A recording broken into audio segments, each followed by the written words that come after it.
sec. Oh, so you pushed all the buttons, huh, Bill? Yep. Yeah, horrible. There. Laurie talk. Hello? Hello? Can you hear me? That's good now. You hear us? Yeah, I can hear you. Okay. So that's YouTube. Minus that. I need something right here, a box. No, you're just perfect. You're the head of the table. People come in here and sit with you guys, so probably sit where I'm sitting right now. Okay, so you're recording and you're live on YouTube, so. All right, I'm gonna go log in. Okay, we got live. 9 minutes. We got 9 minutes. Oh, it doesn't matter. Are you recording? Yeah, it says recording. Somebody that goes to watch is gonna watch 9 minutes. Yeah, on mine it said live on YouTube. So let's hold off recording until we're ready to start. Then you can- Okay, so just click on that. Click on what? It's gone. You move it, it comes back on that. Once it resume recording. Okay. Leslie, no. Leslie, good to have you here. Oh, And Mayor, Yeah. do we have to have this? I guess we have to have the volume on the TV then, because you were much better when you're on your computer. I don't know. You're I'm not being picked up very good, or? well.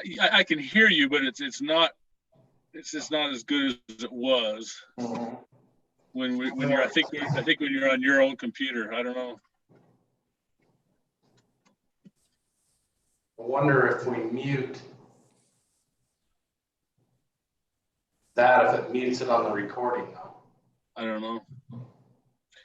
I would think it would be. I mean, you're still live. I'm still live, so it should be recording. Well, I don't know. I guess I don't know how it works. Well, you're recording on that. well, that's our backup, Oh, just in case we.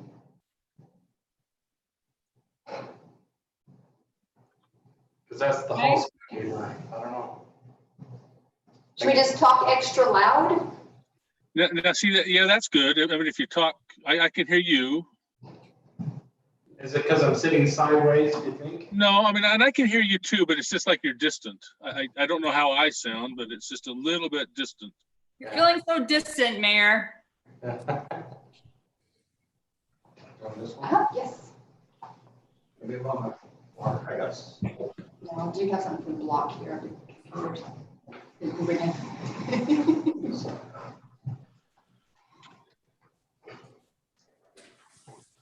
The chief has a face for radio. I tell you that much.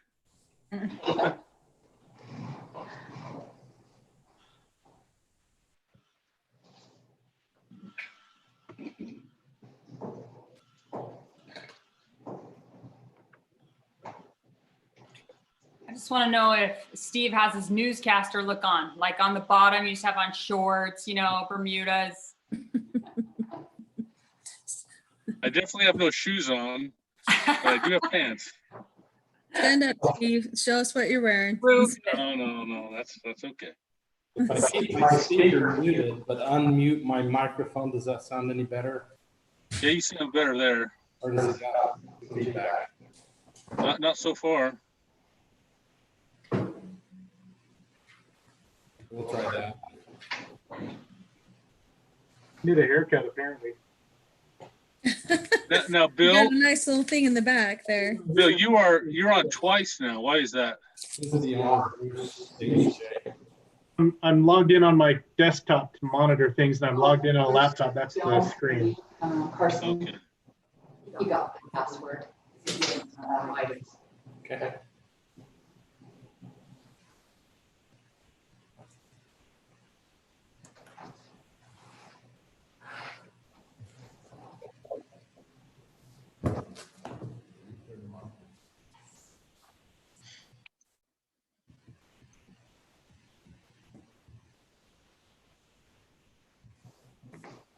Five minutes till showtime. Don't let us forget to turn on the.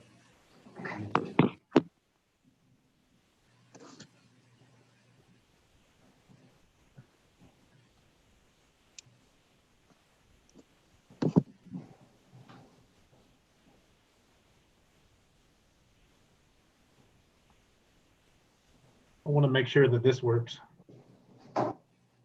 Never tried this before, so. You guys seeing this? It's cut off. Yeah, I'm not sure what that is. Not on the agenda. It works. So are you doing a shared screen? Yeah, it's a Yeah, PowerPoint that from works. You can Weaver see that. Basin. Yeah. Yeah. Dana did that, does those in the shop meetings. I've never tried it, so I just want to make sure it works. Hey guys, how you doing? Can you hear me? Hey, Dave. What's this social distancing in the conference room? What's up with that? Definitely 6 feet away. Such counts.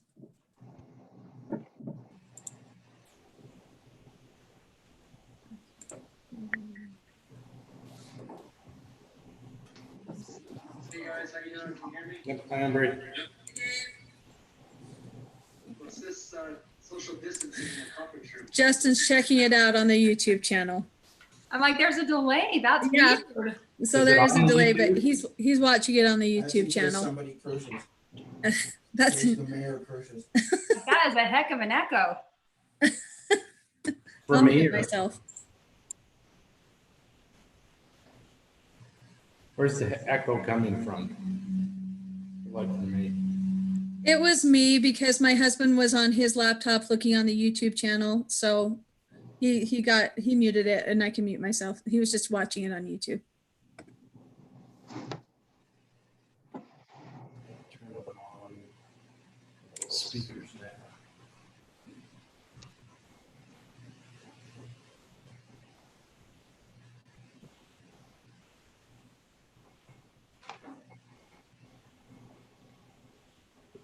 Well, that's a terrible mouse. Especially since it's not plugged in. This is a terrible one. Not even over there.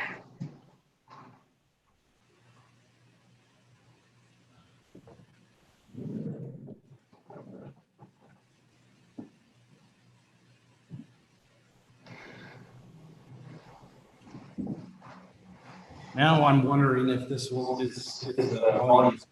This is what sounds Mhm. interesting. There's an echo between you, Mayor, and the.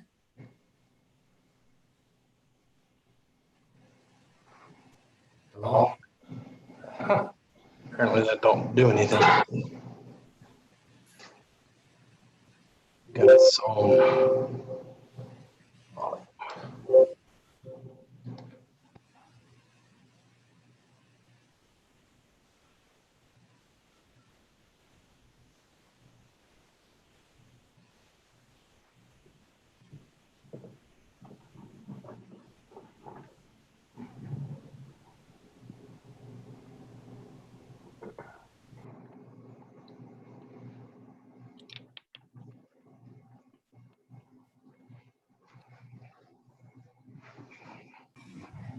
Well, I don't know. Can mute me again. If you can hear me well enough. Can you hear me? I can Yeah. hear you. 1 minute. Embry's here, yay.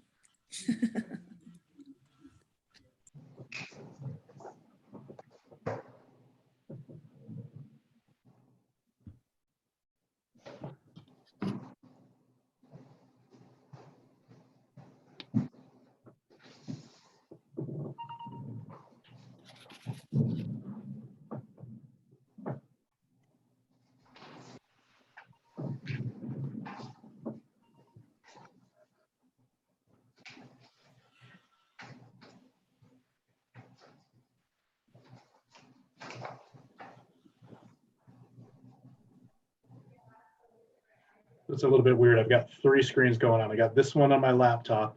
I've got 2 screens over here that are going on, and I can see myself, and I realize that I need a haircut. All right, I have 6. Just the worst part of this, we won't have enough screens for everybody when you're at home. I need to get my big TV set up. All right, I'm going to start it live on you. We're already going on YouTube. Okay, I'm recording. We're recording now. Okay. All right, welcome to the April 14th, 2020 regular meeting of the Pleasant View City Council. However, there's nothing regular about this, so a little different. Thanks everybody for your patience. Hopefully this will all work fairly smooth. This is not the first Zoom meeting we've had, and sure won't be the last, but it's only within the last 2 weeks that I've really jumped on this technology and used it. It seems to be working pretty good. So hopefully we've got the bugs all worked out and it'll be a good meeting. It's 6 p.m. and we'll start with a opening prayer, reading or expression of thought. I don't see. I didn't do the flags. We do have a flag in here, so we could do a pledge. See if Kevin joins us by then. So if you can everybody see the flag? Yep. Let's stand and do the pledge then. I'll make it.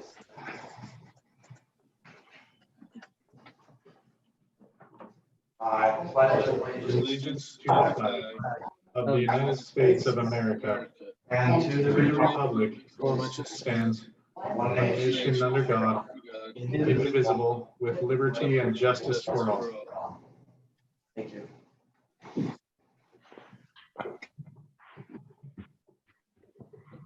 See Kevin on there. So, our Father in heaven, as we gather together this evening as a group of elected officials and citizens of this great city, we ask for thy blessing to be upon us. Pray that things will go well, that we might make good decisions, best decisions for those whom we've been elected to serve. Father, I ask a blessing upon all those, not only just in our community, but friends, neighbors, relatives, that may be suffering from this pandemic.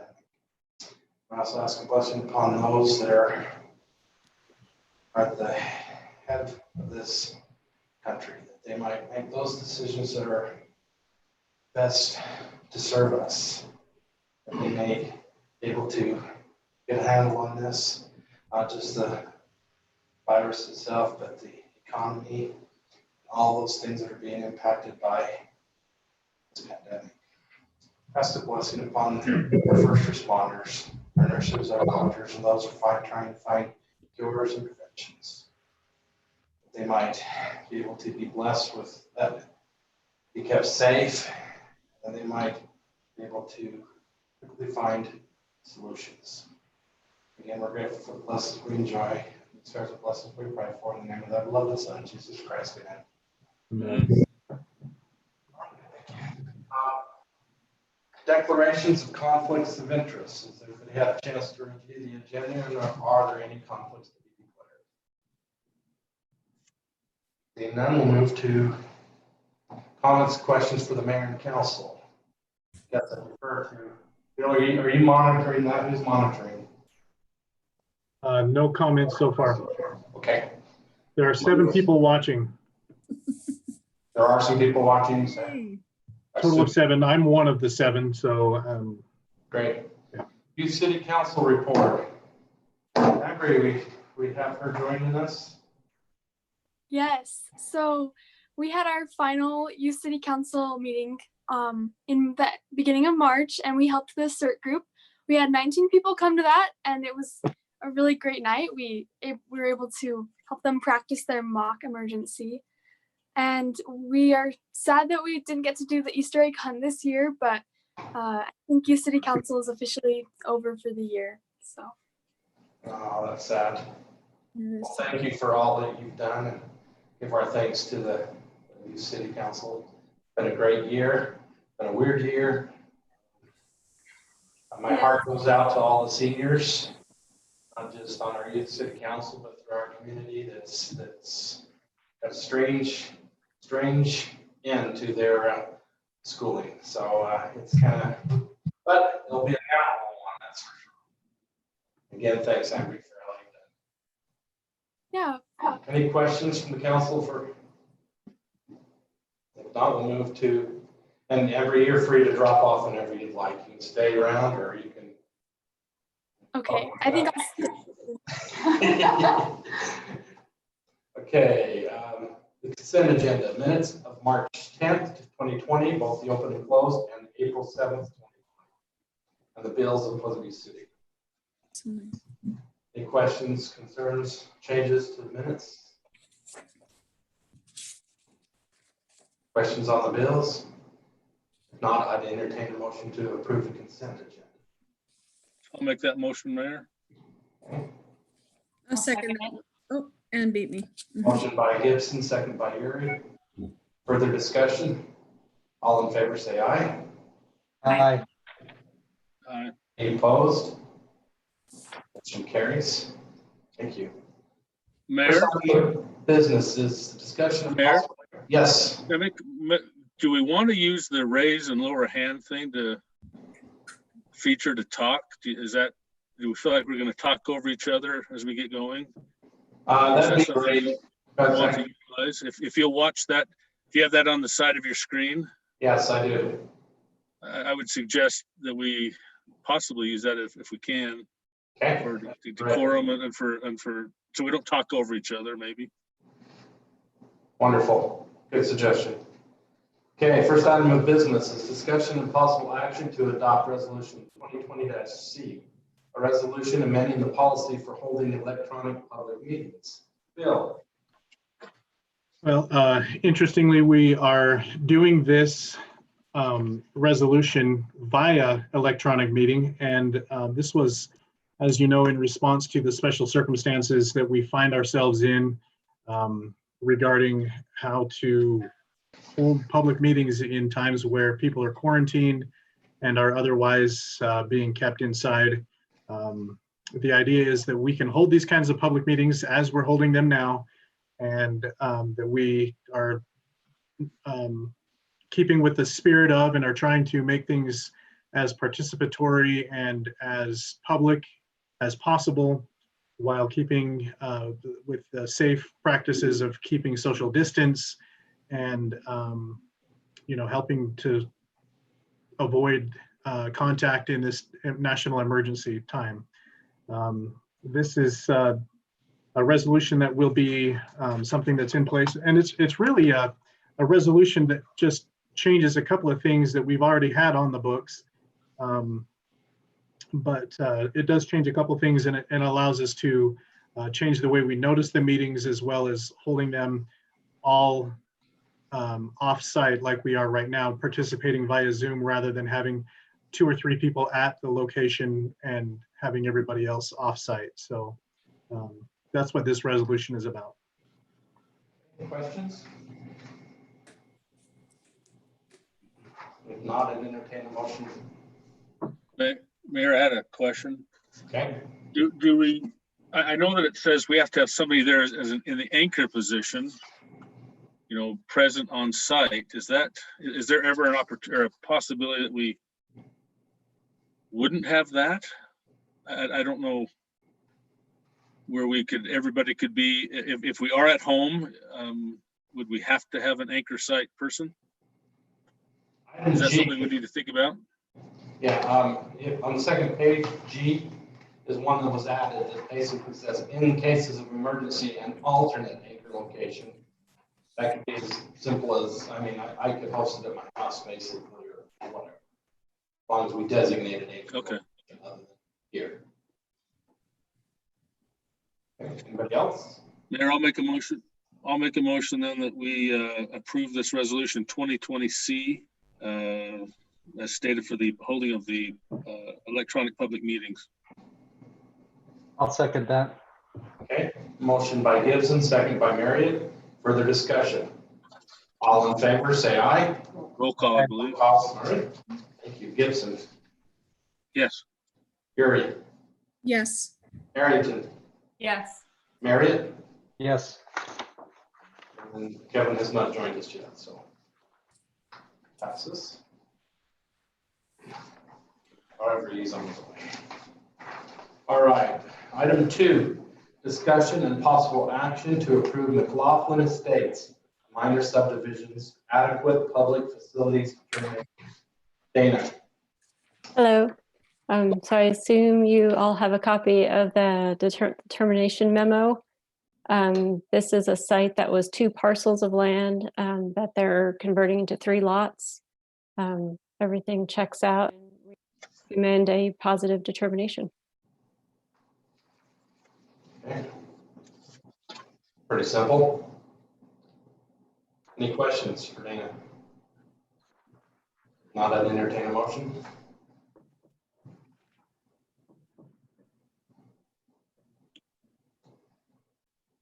Anybody? I will make, I'll make that motion. Okay. I'll second it. I don't want to make them all. Somebody else can jump in. Sarah? Motion by Gibson, Well, I second was by waiting Arrington. for someone. I didn't want to step over, so you got it. Motion by Gibson, second by Arrington. Further discussion. All in favor, say aye. Aye. Any opposed? Motion carries. Dana, what size lots are these? What is the end of, what, maybe it says there. They're half-acre lots, That's it. Steve. Okay, they are, all 3 are half acre. Okay, item 3, discussion and possible action to approve Deer Crest Phase 4 escrow agreement and final plat. Bill and Dana. Dana, I'll go first on this, and then you can jump in on the escrow agreement if there's any questions. This is a request, and I'll share my screen here so that you can see what we're looking at.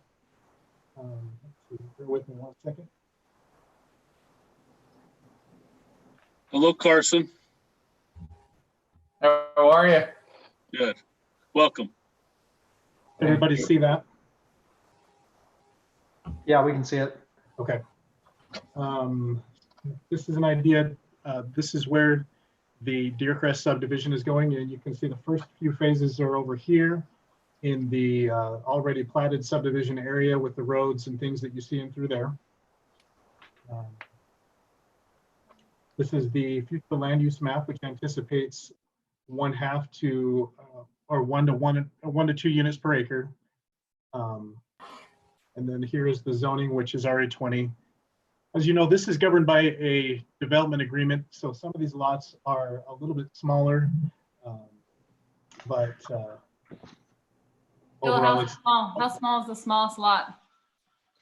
the smallest lot, if I'm not mistaken, in this subdivision. Let me get into the actual plat here and see if I can. It's so hard to see the drawing. Yeah.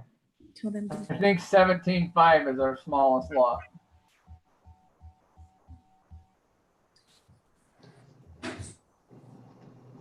Okay.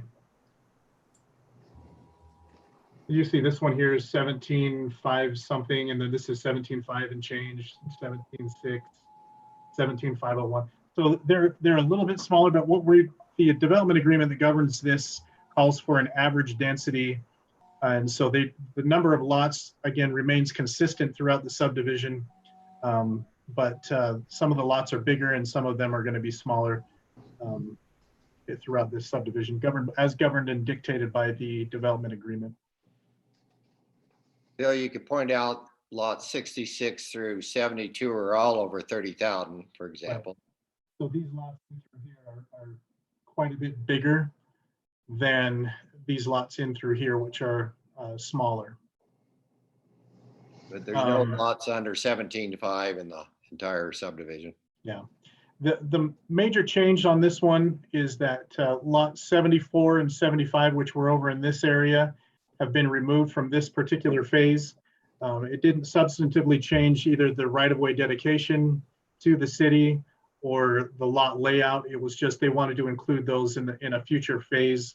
So those were removed from consideration for the final plat, but they will remain in their same configuration, just added to a different phase. So with that, and then based on the conditions in the staff report, staff's recommending approval of this subdivision. It meets all of the requirements going forward. And then if there are any little things that need to be changed, staff will work through those with the developer going forward. Can I ask a question about the temporary turnaround? Yeah. So will that be just like a gravel type thing, or will they pave that? Dana, you want to talk to that on our standards? So currently it's just gravelled with the anticipation that the next phase will connect within a year. We have, this subdivision came in prior to us changing the standards, but future subdivisions will have to escrow for the asphalt. They don't have to install it if the next phase is filed within the year, but we will escrowed in advance in case the next phase doesn't get filed within a year. But so this one will just be gravel. Is that road, is it planned to come out into 4300? Is that what we're thinking? And that Elk Lane Road? No, that's what, that Elk Lane will tie into, if I'm not mistaken, this will tie into, let me get back up to that. 4150. 4250 north up here. Yeah. 42 dead ends. Okay, yeah. Is it, that's your, that's what we're looking at, right, Carson? Correct. Yes. So that'll be a through road then? Yeah. Okay. Mhm.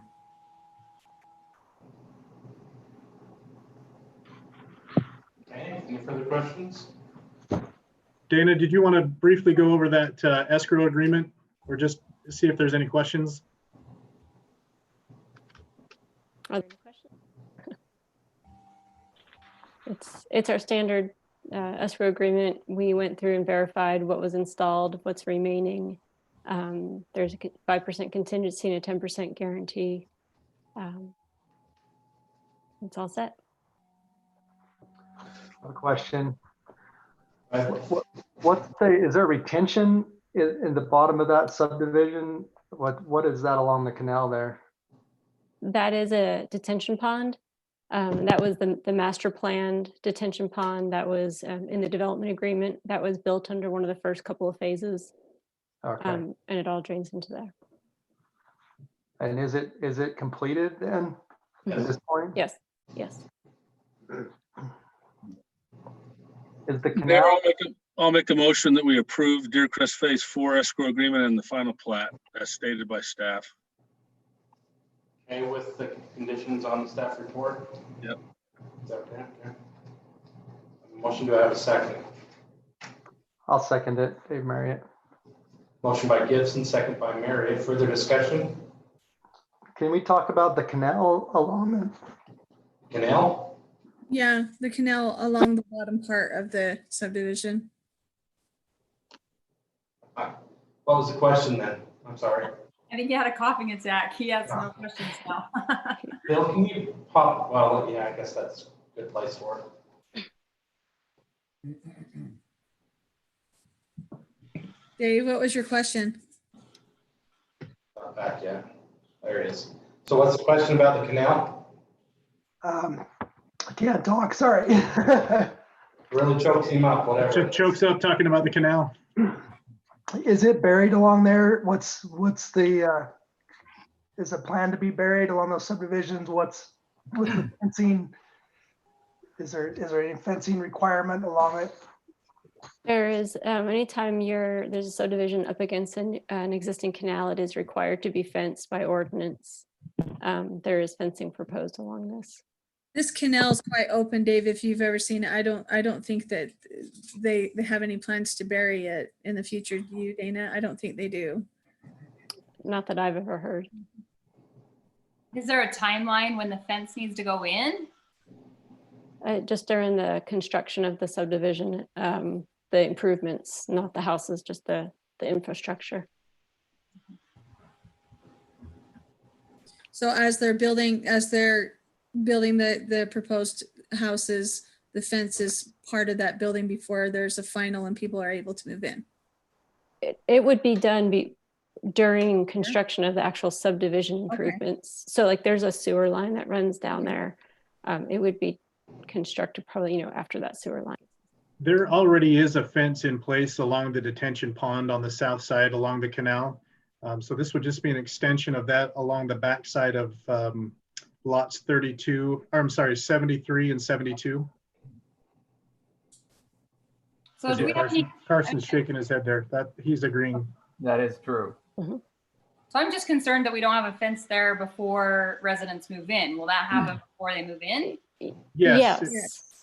Yes. They'll put it in as they do the mass grading and Yeah. before we allow a building permit in there. Okay. Okay. So we had a motion by, I forgot, Gibson. second, Gibson. right? Is that correct? Okay. Any further discussion? All in favor, say aye. Aye. Any opposed? Motion carries unanimous. And Kevin has joined us here in the studio. In the studio. I love it. I always wanted to say that. All right. Item 4 is a discussion of possible action to approve the 2020 street maintenance interlocal agreement with North Ogden and Harrisville for a joint street maintenance project. Dana. So we did this last year with North Ogden. We signed this interlocal agreement. North Ogden was the lead agency, but we basically had 2 bid schedules, one for Pleasant View, one for North Ogden, but it was advertised as one project. And we got, Straker Parson was the low bidder on that particular one.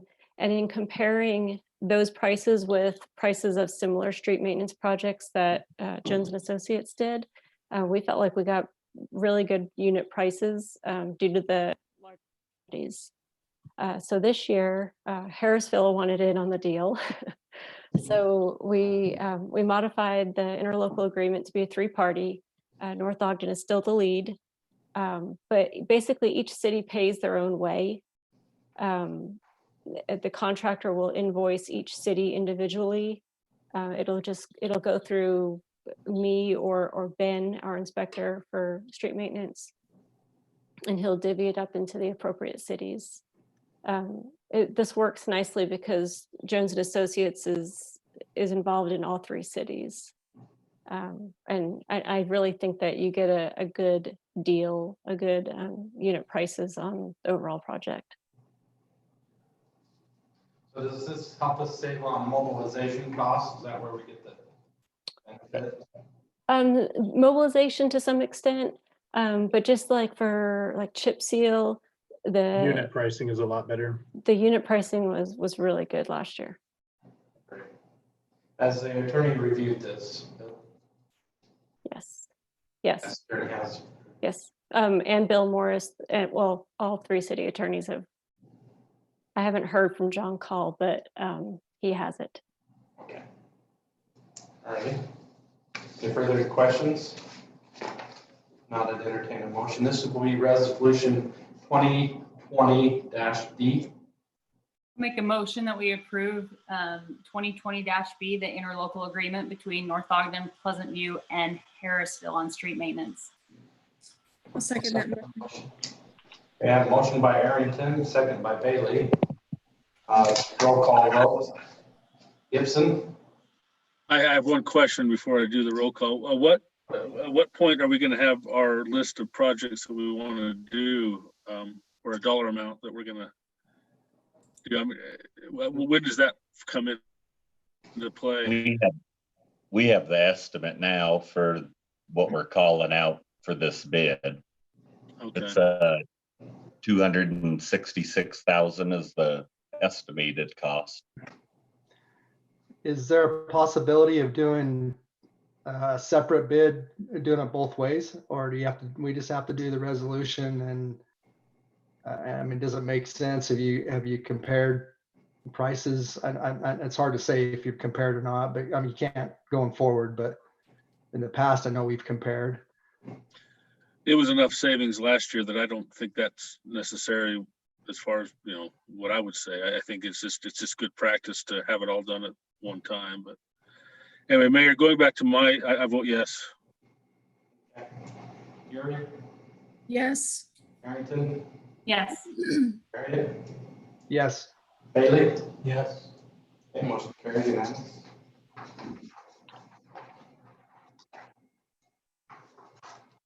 Item 5 is discussion of possible action to approve the purchase of a street sweeper. Tyson? Yeah, hopefully everybody's had a chance to go over the staff report. This one's been a long time coming. Our current sweepers currently broke down right now. We went out, got prices. As you can see, the Timco, which we feel from our research is the way we would want to go via word of mouth, and the demos we had with all three options, the service provided, that really with price, the Timco was the only way to go and comes in under budget. And unless anybody has questions, we So would, budgeted the 318,000, right? yes, sir. Budgeted was. And this is coming in at 275,900. So Yeah. I have a question. Tyson, how long do we expect it to last? And So the recommended turnover, they obviously every city's a little different. We've had our last one for 19 years. They recommend, rolling them over at 10, but depending on where you're at, it's a big purchase. And I'm a big believer in turning things over. Our current one, estimated value between $7,000 to $9,000. And when you bought it for the 180, 19 years ago, 130, if you're turning them over when they're still worth something, it makes those bigger purchases a little easier to swallow. But we milked this one for everything it was worth. So I'd anticipate a 10-year turnover. So Tyson, the standard factory warranty, those is 2 years or 2,000 hours. Are we just going with the standard factory warranty? Are you extending the warranty or? No, it would just be the standard. Okay. But you anticipate it to last longer considerably than the 2 years?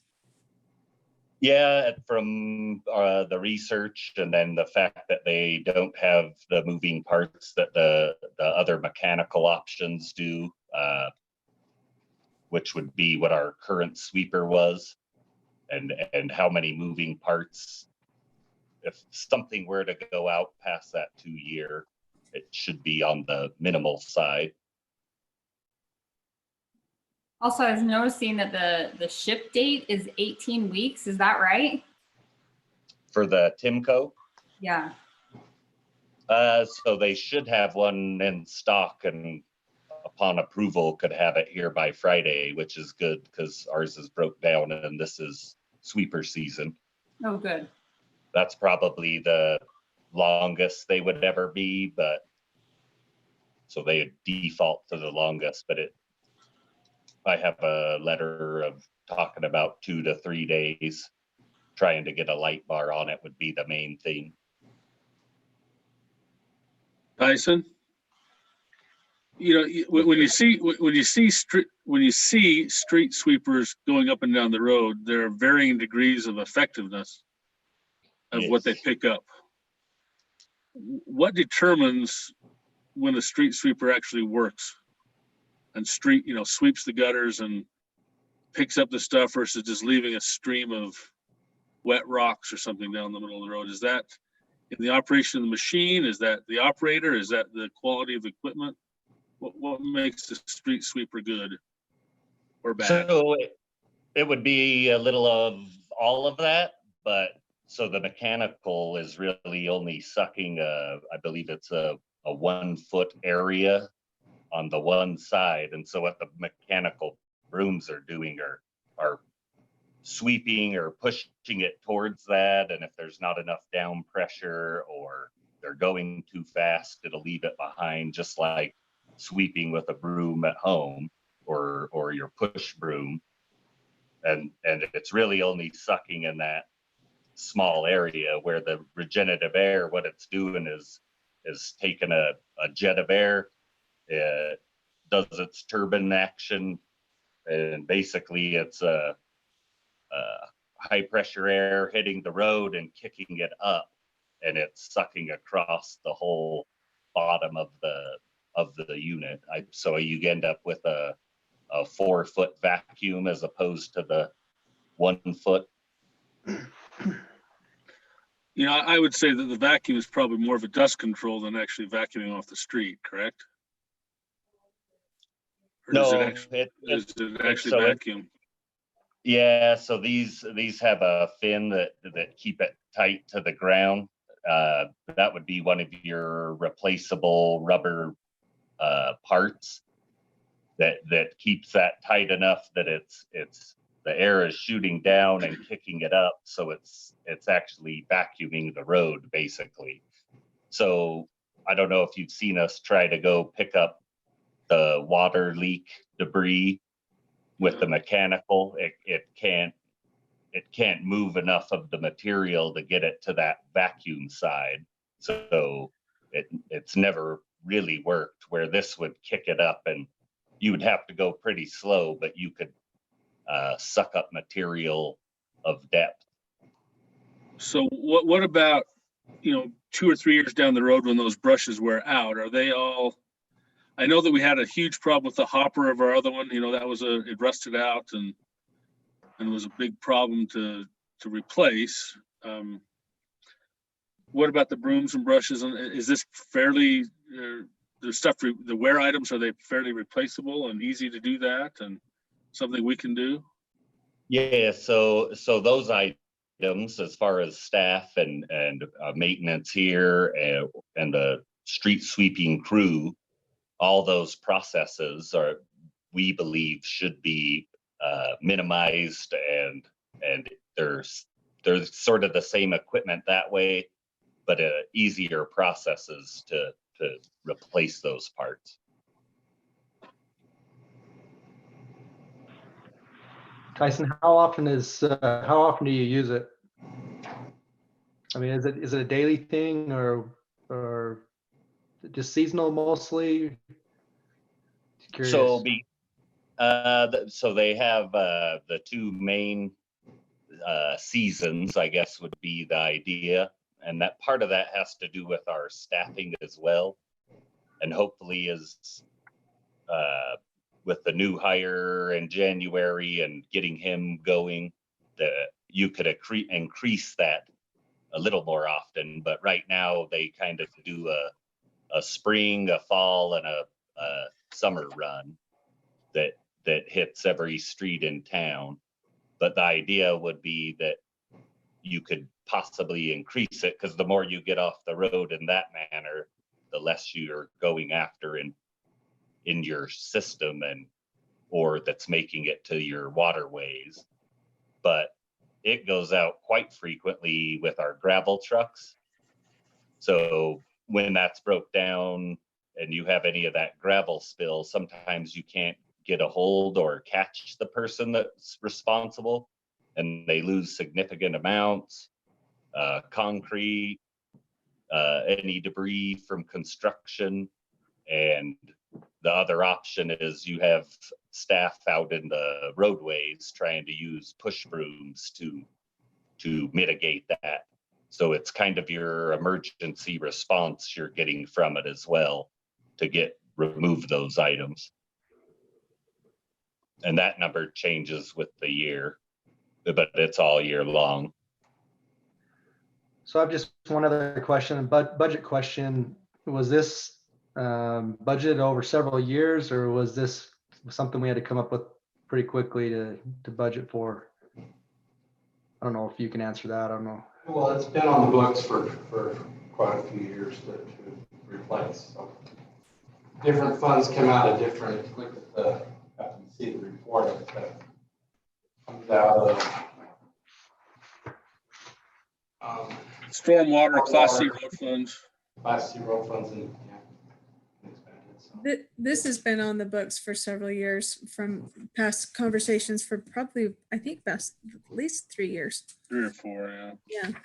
Yeah, and they budgeted tried to replace the hopper that Steve mentioned, and in 2014. And that was when they were originally asking for a replacement. And so they've milked along the unit itself. And yes, they replaced the hopper and sort of got their vacuum function back, but that didn't replace the other aged part of the equipment as a whole. And so every time you turn around, it's in the shop.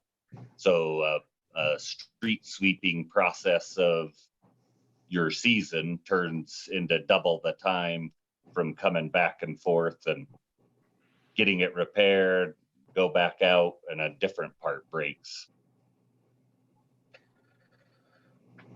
But that Mayor, was the answer to the last request. I'll make a motion, as long as Tyson understands that 325 West is top on his priority list of streets to sweep. Just kidding. As usual, as usual. As usual, from the staff's recommendation, Tyson's recommendation, I make a motion that we approve the Timco 600 BAH for $275,900 with the idea that we're gonna have it for another 20 years. I second that motion. Motion by Gibson, second by Gary. I'd just like to point out that, the original budget was 318, so this is almost 15% under budget, a little over 42,000. It's a good bit. Now, I want to say that Tyson did an amazing job on this as well. It's due to his hustle that we came in under budget on this, and he's doing a great job for us, making sure that our funds are being used efficiently, and couldn't be prouder of him. Good work on this, Tyson. The only question I have on that, Mayor, is why, the state contract, 301 and 310, I'm hoping that this is a good machine. Again, Tyson, I'm going off of your recommendation because I don't know anything about them, but I hope that this is a good, This is solid a machine. federal contract, so. This is a federal contract? Yeah. Okay. My motion stands anyway. Okay. Any further discussion? All in favor, say aye. Aye. Any opposed? Motion carries unanimous. Thank you. Item 6, discussion and possible action to approve the surplus of shop vehicles, parts, and equipment. Tyson.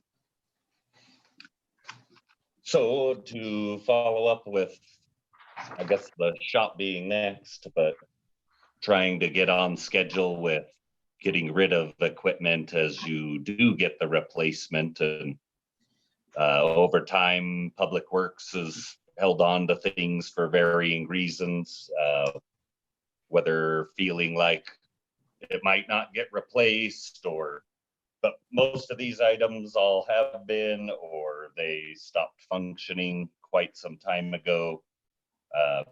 As we have been going through the old shop and prep for that project, we've kind of identified as many of those as we know that either don't or haven't moved. And the 3 trucks we replaced from last year, and you can see the Elgin sweepers on here. So we're not just, hopefully in the future, we can continue to just surplus stuff as we get that replacement. All the miscellaneous items will be going to the TNT auctions, and mostly because they'll come pick it up. It's out of here. To make that room in our compound for getting the rest of our stuff that we're keeping along the walls and out of the way for the demos. That's the main reason to move these items that direction. The trucks and most likely the sweeper will go on to the TNT or the Gov Deals, which is more like a KSL platform. And then the 20 electronics, they've been stored at the old city office for varying reasons. You should have the attached monitors, laptops, and they'll just be destroyed and make room for rec and get it out of their way. Okay, questions? I have a question. Does the buyer come to us to pick it up? On the gov deals, yes. So we put in a form and you list just like a little more detailed than your average KSL. You try to spell out every little issue, or if it flat out doesn't run, you list everything you can so they know as much as possible. They all have those benchmark prices associated with them. Not that we anticipate a large amount from any of this, but they will probably still set a benchmark and then they'll come and pick them up. Okay, great. Anybody else? Not, I'd entertain a motion. I'll make a motion that we approve the auction of the surplus and outdated non-functional equipment as outlined. Do I have a second? Second. Okay. Motion by Bailey, second by Arrington. Further discussion? All in favor, say aye. Aye. Motion carries. Oh, any opposed? Carries. Okay. Item 7. Discussion and possible action to approve the new shop project change order number 1. Tyson? The contract for the city shop replacement project was awarded 12/10/19. Since then, we've been working in that committee. I think it's been going great, and we've taken something that was fairly generalized to start with and brought it to a place that Public Works, I think, will be very pleased to work in as opposed to what we've been in, and we're all very excited about it. We've worked through as a team, going over all the items you see on change order number 1, the detail, bringing us to call out anything that to make that a functional workspace, have everybody in each group running out of an area as opposed to hunting things down across the shop yard wherever we could fit it. Mostly unless you have questions, it comes out to that 108,614. I've got a set of drawings here if you guys would like to see those. I'd like to thank the committee, which is Bill and Dana and Tyson and Sarah and Steve. This is for the newer council members. This was a design build type of a building. So they've been working with Brent Bailey and his people. Quite a few meetings to get to this point. Mayor, can I make a comment? Go ahead, Steve. You know, I really, Dana and Tyson, I don't congratulate her and give Dana very much credit, but I think she did a wonderful job on this, Dana. I'm kidding a little bit, but you know, these change order stuff, the list was long, and the building went through several versions and several different things, and I really feel that we have a good dollar amount for what we're going to get out of this. And the few extra things, you know, I mean, I'm the biggest one to fight off stuff, as you well know, but and the Pete Bailey's people too, I think, did a really good job as presenting the different ideas that really will things that we didn't think about, things that, you know, they made an argument for a drain in a particular spot, or you know, some of those different things, and with the addition of the building on the side, I think we got a whole bunch more space as well. That the kind of the lean-to, I don't know, what do you call that? The side room, or the north side upper room? north room. Yeah, the upper north room. Some of those, and those things will come as Bill shows the, I guess, the rendering. But it's still more expensive than I think a building should cost, but I think it's very manageable, and it's very I think we just need to get started and go forward, because I think we've hashed it over and over and over and over again. And again, Dana and Tyson have done a wonderful job at presenting the thing. So I just want to give them thanks and kudos. And anyway, Bill, go ahead with your. Before we switch to Bill, I'd just like to point out, I was really impressed with the process because, like Steve kind of alluded to there, a lot of different options were discussed. What if we turn the building this way? Or what if we move it this way? What can it do for the yard by doing different placements and so on and so forth to make it really thought out and really functional more than doing just the regular, here's the engineer, go out to bid and build it. It really gave us a chance, I think, to really dial down and get what's going to be most functional at a really good cost for our buildings.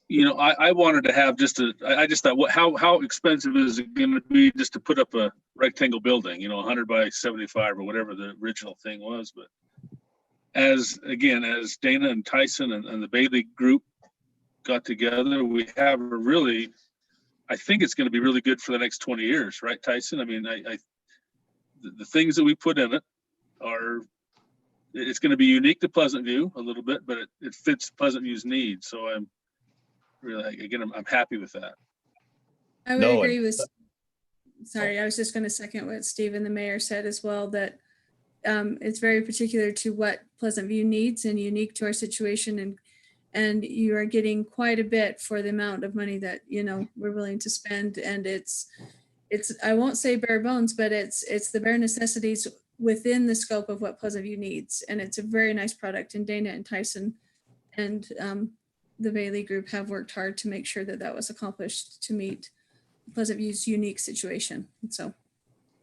And we wouldn't have got that had we just put it out to bid, I don't think. I just think it's a good process. I think we should echo that with other things that we're going to have. I think it worked out better because there was that dialogue that we wouldn't have had we not done it this way, this design build thing. So, and Bill has some credit too. He was part of that as well. So, thank you. That's very kind of you. What's that thing on your face there, Bill? Same thing on yours. Okay.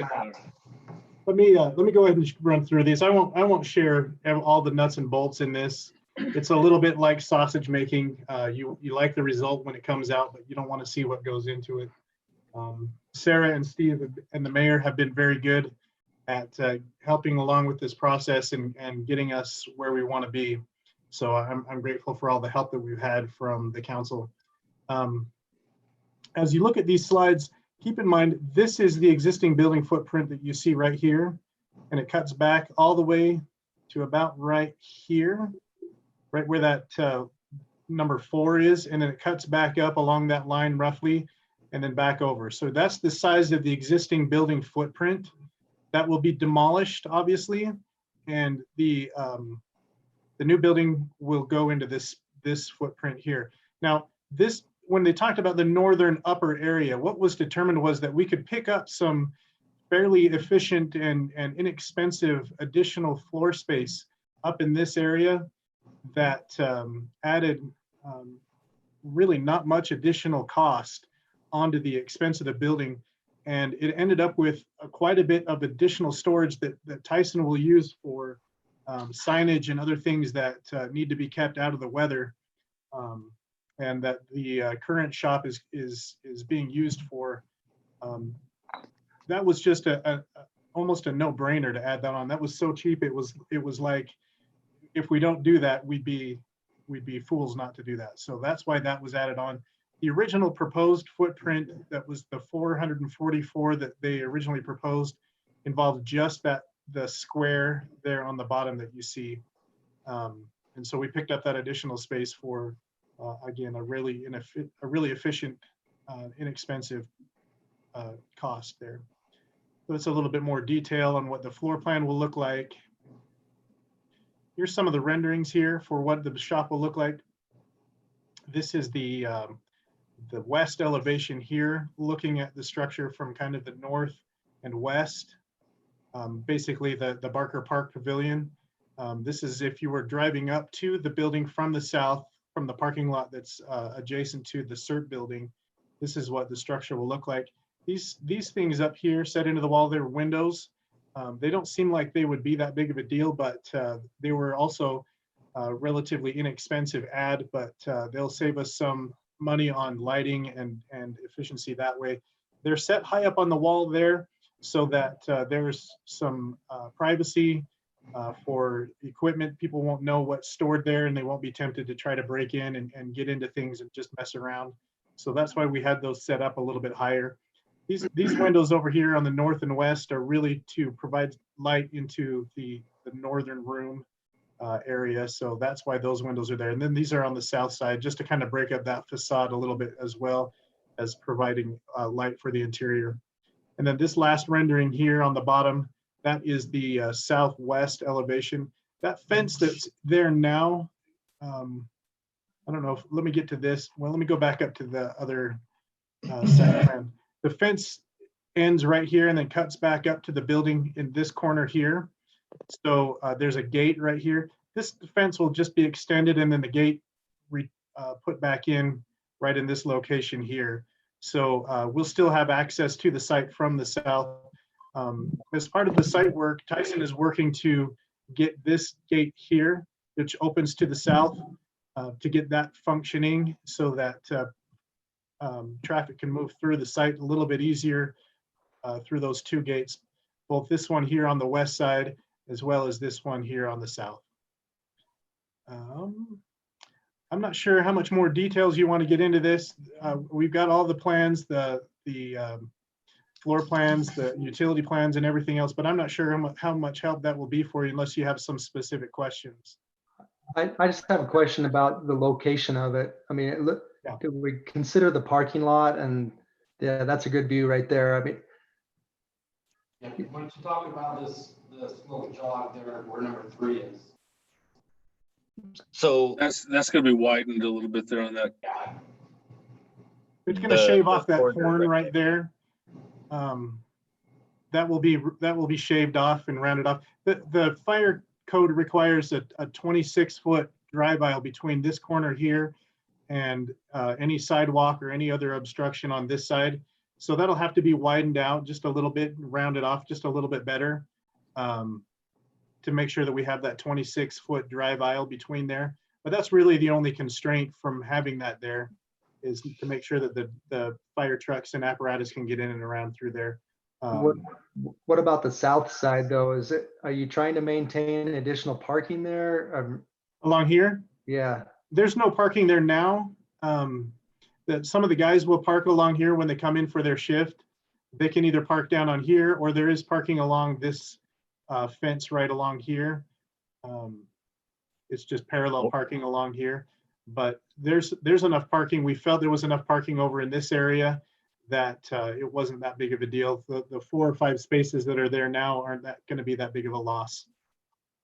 Yeah, I agree. And you're trying to get after the dead space, so the area between the back of those parking and the south side of the existing shop. When you're there and it's a large amount of area, and Public Works is forever deficient on area because we're confined in here. So the idea was that we needed to make the best use of what ground is left. So I guess that's my question, Tyson, is there too much dead space there now? Can we utilize more of that? If we're not going to park there, is that too much space left over from the parking? And can we make it a bit bigger in there? Are you talking about down in this area, Dave? Yeah, actually all the way along that whole out to the 500 West. You know, I mean, at some point you're going to need more space up there. And if you can get it now and you're not planning on having parking there, can you get another 10 feet or whatever all the way across there? I don't know. The reason why we stopped moving out east to west is that if you'll notice that there are these sections that I believe these are 20-foot sections as they move across, and they require each one requires an additional 20 feet. And of course that one adds dramatically to our expenses. But this was designed to be a little bit modular in that in the future, if and when both the need and the finances come available, we can move that out further to the east towards 500 West and fill in this Yeah. area as needed. Yeah, I'm That's not questioning whether we need the size of the building. I'm just the position of the building. Do you need more space toward the south? That was my question. Can you move the building more south if you need it there, so you give you more space? Oh, I see. Yeah, so we talked about that extensively, and again, the span of the thing, the beams run from north to south along this building, and moving it further out was significantly more expensive. Moving it further north wasn't that bad because the topography lifted the site up in that location, but it drops off pretty significantly to the south. And it doesn't seem like it. I'm looking out my window here.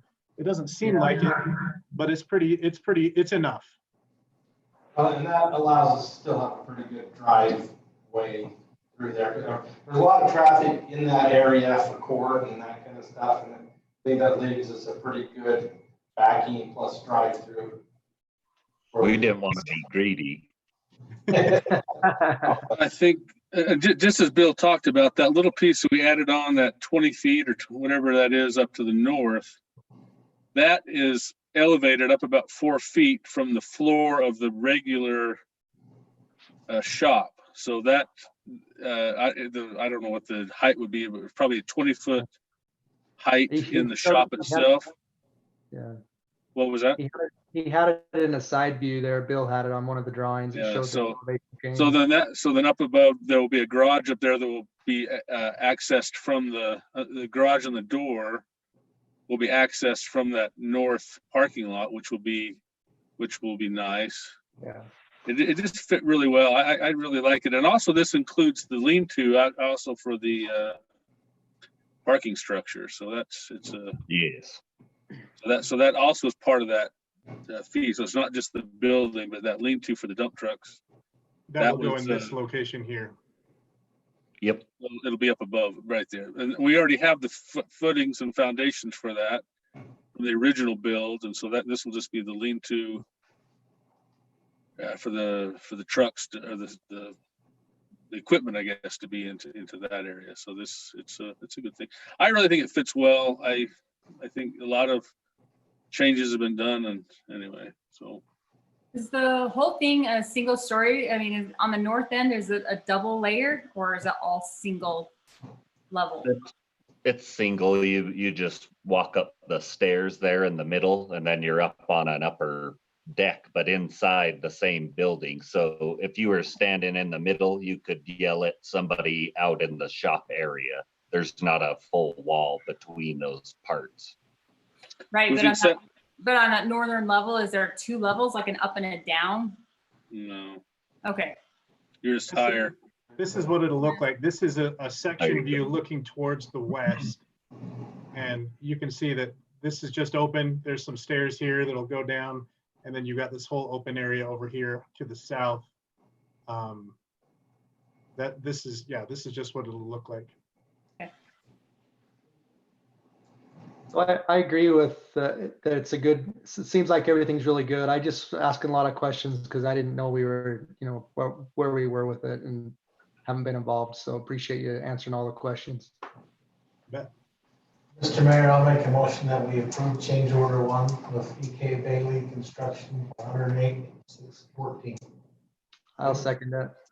Motion by Bailey, second by Mary. Any further discussion? All in favor, say aye. Aye. Any opposed? It carries. Thank you. Thanks, guys. Action on upcoming city events in light of COVID-19. Anybody have any questions? We covered a lot of this in our meeting last week. I have no new information other than the governor today announced that school would not be going back into session. Other than that, You got really quiet. Yeah, quiet. Yeah, could you turn your face just a little bit towards the screen? Yeah, there you go. Profile. So that went more quiet than it's been? Really weirdly, yeah. Huh. All right, well, anyway, I don't really have any new information. Any questions, concerns, like I said, only new that's really happened since our last week was Hey. the governor has, or the state school board has suspended school for the rest of the year. So. Yeah. As far as activities, when I talked to Allison today, just for Founder's Day in particular, we talked about what the least amount that we could do, you know, with fireworks. But when she and I talked today about, you know, some upcoming summer activities too, with movies in the park and stuff, and doing it drive-in style, there was a possibility for Founder's Day to do a movie in the park drive-in style. And there's a lot of precautions, you know, that things that we could put in place to make it happen. So that's a possibility to add to the very least that we would do with the fireworks and possibly a movie in the park the night before, drive-in style in Weaver Heights parking lot. So. Well, we'll just keep this on the agenda each time. Yeah. Any new dates or anything. Hopefully we get some word. I'm kind of getting tired of not hearing anything. So. Right. It is what it is, right?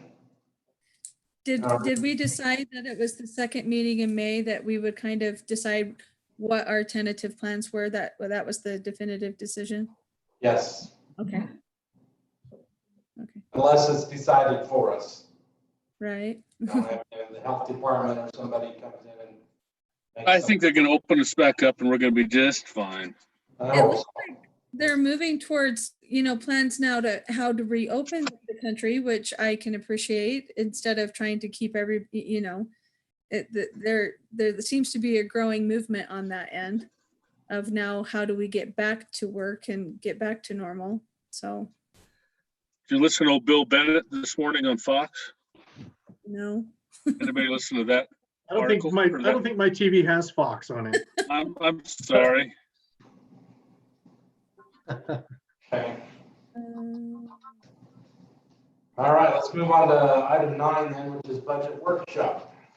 Oh boy, budget. The best part. Yay. I'm going to jump off if that's okay, unless you guys need me. Dana, you're Thanks, out. Dana. Budget. Amber's hanging in here. Feel free to jump off whenever you need to, Amber. You guys have a good night. Thanks, Or you Dana. can stay as long as you like. We'll turn it over to Laurie. Okay, in your package, you should have 2 pages. We'll just kind of go. Who dropped off my packet, by the way? What? So who dropped off my packet, by the way? I want to tell them thank you. I did.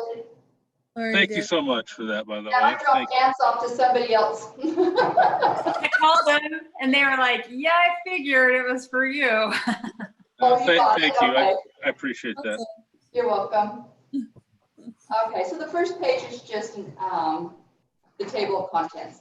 The second and the third page, we'll just kind of go through the questions maybe that we're going to be talking about, or some of the items that have happened in the general fund.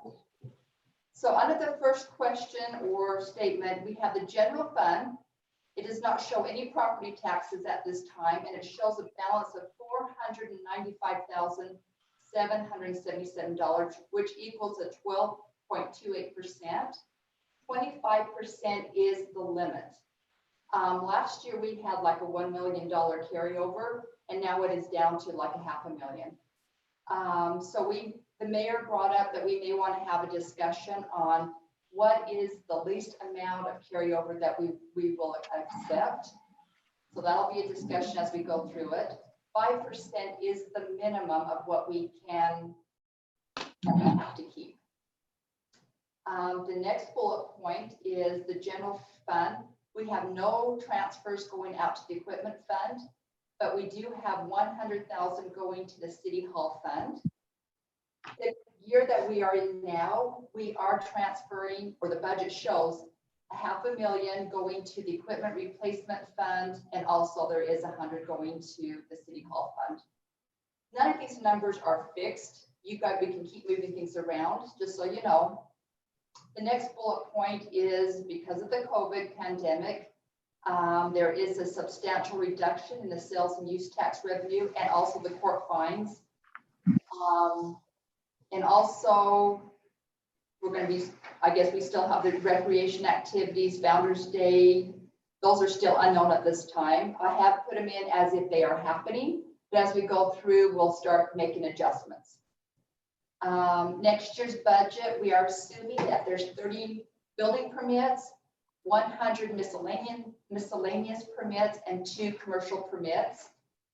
And that follows through with the building permits themselves, the plan checks, and the inspections. In the budget, there's a request to continue with the leasing program of the police vehicles. So we'll have 7 police vehicles that we're continuing from 2019 and a new lease this year for 3 vehicles. The budget also includes a lease program for the 2 backhoes that we have, and Tyson will talk about that one, which is actually, he would like to get a backhoe, a wheel loader, and a mini extract hoe instead of the 2 lease backhoes. The budget also includes 4 public works pickup trucks. I have taken out that $5,000 that we've had in there for the city council for discretionary projects. We have never used it. It's been in there since 2012. We've never used it, so I took that out. The budget, there is a reduction in general engineering just because we have the 1 firm now. I have a note here that there's no substantial increase in the property, auto, and general liability. But Bill has talked to Darren with the trust, and apparently it is down 15,000. So we'll make that adjustment after this meeting. I strong-armed him on that, by the way. You got a good number?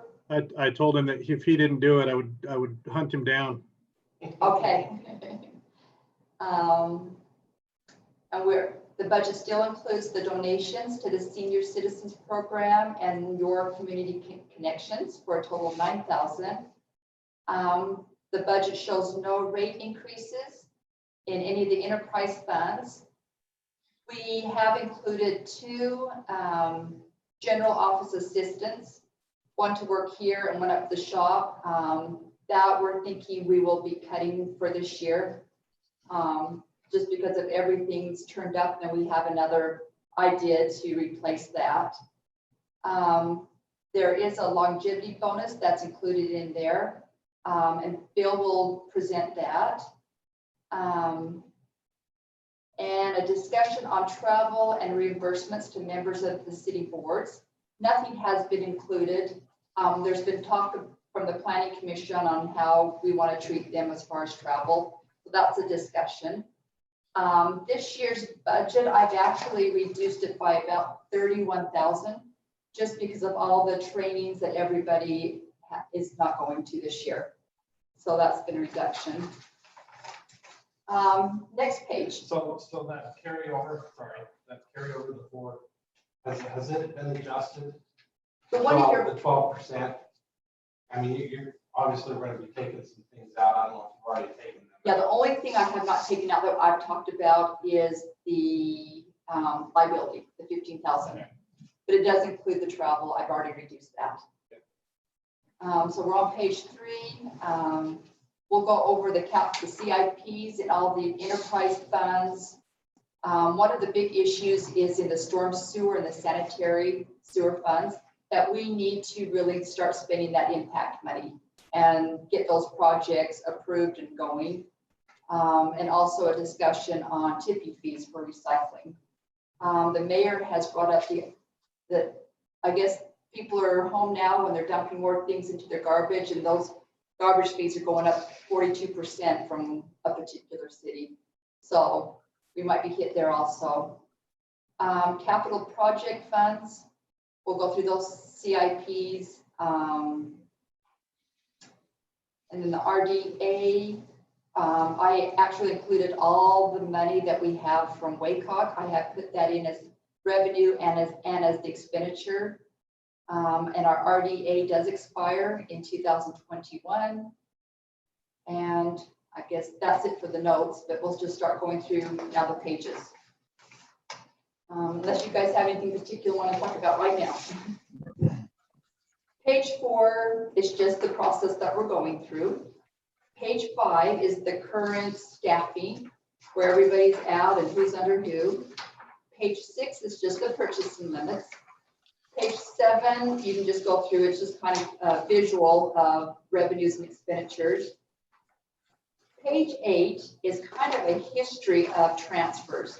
So we transfer money to the equipment replacement fund, to the city hall fund. And basically the theory behind this one is we're using building permits as that one-time money. And we're taking that amount, transferring it out. And then it's telling us how much more of the general fund money we're having to put into that transfer. So if you kind of go down to some of these highlighted in yellow or orange or whatever the color is, the one comment says there's a 4-year average.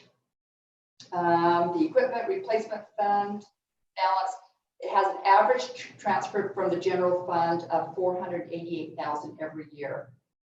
And on the average, the general fund contributes all the building permits transferred plus about another $224,000. So we're transferring all the building permits plus another $224,000 from general fund. And then over a 4-year average, the general fund transfer has been about $543,000. And on the average, the equipment fund expends about $277,000. So it's just kind of a little FYI of what we do with the building permits and transfers. Just might want to talk a little bit about the city hall transfer of $100,000. This is the 3rd year for the new council members. We're not looking at replacing this anytime soon, but we figured if we could start putting aside some money each year, that when it needed to be replaced in 20 years, we would have some significant money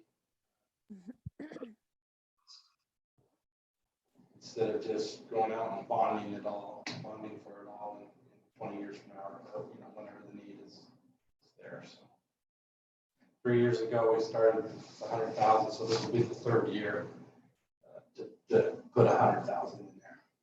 Or when Bill's office falls off to the west. Yes. Either or. Listen, wait, I'm really trying. Okay, page 9 is just a visual of property taxes as far as the revenue and then also as the rate. If you look at the top picture, you can see the actual dollar amount that's coming in. It kind of keeps going up, but the tax rate itself keeps going down. So one of the ideas that you guys can talk about is if you want to keep the rate every year, and it won't be going down, but it will increase the property dollar amount. And we figured this year, if you kept the same rate, the city would gain about $37,000. And that's a guess. So that's a discussion on how you guys want to. And if you do that, something like that, you do have to hold a truth in taxation public hearing. So that's the visual. Laurie, can you explain that to me? I thought that we set the budget and then the county assessor or whatever then sets that rate to match our budget. Is that? Well, we can set the budget, but then if our budget's more than the certified rate, we hold a truth in taxation and take the new amount. But I mean, that rate, because it goes down, we just haven't held it at a higher rate, right? I mean, Well, what happens, Steve, is as property, so the city's capped, all we can get each year is new growth. So since values of homes have risen, we can't capture that. So in order to keep us at that cap, they lower the rate as the property values go up. right. But so if we have a budget, we set a budget higher, because then that will mean we'll need more money. Right. Then they'll have to raise that rate to meet our new budget. But I mean, because we've been getting more in, the rate's gone down because we haven't raised the budget. I mean, so there is a little catch-22 in that, right? Because We have not raised it, No, not raised the budget. we've So raised that's- the budget to the limit each time. But if you. We capture as much as we're legally entitled to without a truth and taxation hearing. But because the property tax has gone up, that's lowered our rate. So we have to raise our budget to get a higher rate. Right? If we set a higher budget level, the rate will go higher, but then we do that truth and taxation. Right. And say, we're changing the certified rate, we're gonna increase your Right. rate, let the Right. people know. But we Yeah. haven't raised that. I guess maybe, I don't know. I just, It's a very confusing process. It really is. but the, Especially out in the public, do not understand that if their house goes from 200,000 to 300,000, we're going to collect the same exact amount of money on their house as we Right. did at 200,000. Right. Because property tax, well, I shouldn't say the same exact, because it's cumulative all over the entire community, not just house by house. But basically, it's if we were to get $700,000 in tax money, and there was no new growth, you take that out of the equation at all, but all the houses went up 20%, we would still only get $700,000 in tax money because they would lower our tax rate. right, because that rate is lowered to match what we have. So cities like Ogden and several other cities around the area and the state, they hold truth and taxation meetings every year to account for these adjustments, to make sure that the revenue that they're bringing in keeps pace with the ever-growing costs of materials and improvements, and just the cost of doing business every year as it continues to increase. And so, you know, it is a truth and taxation matter. It's a question of how do we pay for things, and how do we make sure that what we're charging people for their ad valorem rates matches what we require as a city going forward. And as you see, that we have a surplus. We have a little bit extra in our rainy day fund. It was what, 13%, about $500,000, and that is our rainy day fund. And you know, in the event of an anticipated downturn, that rainy day funding is available to help keep the lights on here. But we haven't had a rate increase for almost 10 years. And then 2 years ago, we had a truth and taxation meeting to help pay for the new police officer that we needed and wanted. And that was the last time we saw any kind of an increase. So it's something that we need to think about, and maybe talk about scheduling if and when that becomes necessary. And that would be just to keep the rate the same. Yes. I don't think we're at a point where we want to raise the rate. Can you hear me? Keep it the same. Yeah, go ahead. Oh, yeah, I didn't know. I put in some earplugs. Anyway, no, I would like to do what you guys have done down at the fire station. Keep the rate the same as the increase. Yeah, a lot of cities, like Bill mentioned, Ogden cities have done that, and a lot of cities throughout. And the legislature, they're trying to address it. They looked at trying to build in some sort of almost like a cost of living. It's like some sort of automatic type thing instead of putting it back on the cities, because it becomes purely political at a certain point. You know? It's really tying the hands of a lot of cities. So, but they haven't come up with a solution yet. The best anybody's come up with is like, let's just hold the rate constant. So anyway, that's something to consider. if we held the rate, how much extra would that be? Have anybody figured that out? Yes, this year about 37,000. Okay. Which still isn't a, Not a lot of isn't- money, but What's the percentage? What's the rate percentage? we won't If you turn to page 10, that will show you the rates put back in 2008 and where we've ended up in 2020, and also a comparison on where we sit with all the other cities. And we're right in between all the other cities. So average. And on there, you can see in 2017, we did a property tax. And the guess for this year is the 0.001. And it's just an estimate until we actually get the real numbers from the county. Yeah, we won't get those numbers till June, middle of June. Yeah. And then we can tell you exactly what it would be to. Property values are holding pretty steady. The market continues to be strong, both for appraisals as well as real estate transactions. I just watched a report earlier today about where the market is. Even during these difficult times, people are still wanting to move and things like that. And there still is a need for additional houses in Utah, so that the property values should stay pretty strong. That's not where the concern is. The concern for budgets is with the sales tax. Amen. So that's the property tax. We should be in good shape. Unfortunately, if we're going to do something like that, we have to let the county know in April. We don't have to give them the date. We just have to tell them our intent. If the figures come in June and we look at it and approve our budget in June, say, no, we don't need it, no harm done. But you do have to notice them. If you think you're going to do it, so. So just one quick, so on page 10, that if we kept the same tax rate on 2019, you're saying that with our increase, we would be $37,000 more? Is that what you said? Yes. Okay. But we won't have that actual figure, maybe more, maybe less. We will not have the actual figure until June. Okay. The county and the state produce that for us. Next page, page 11 is just another visual on our franchise revenue.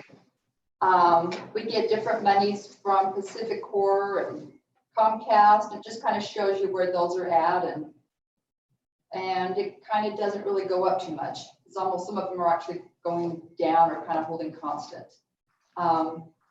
And the mayor is wanting us to see if we can't figure out a way to find out how to get these audited, to see really where the money's coming and if we're getting the right funds. So that's a project for this coming year.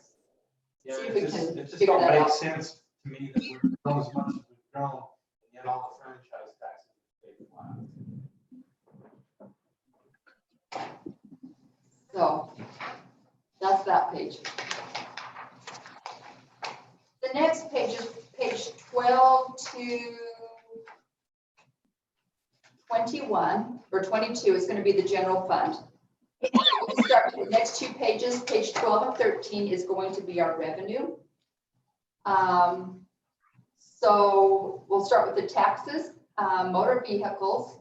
We are leaving pretty much the same rate as what we've had in prior years. Current year property taxes, we've talked about those. Those are the guesses without a property tax increase. Prior year property taxes, that kind of fluctuates depending on how good people are paying. So we're about 9,000 for this year, probably 9 for next year. Sales tax, those ones, I don't know yet. My initial guesses was for this year, before this COVID thing happened, my guess was 1,585,000 for this year.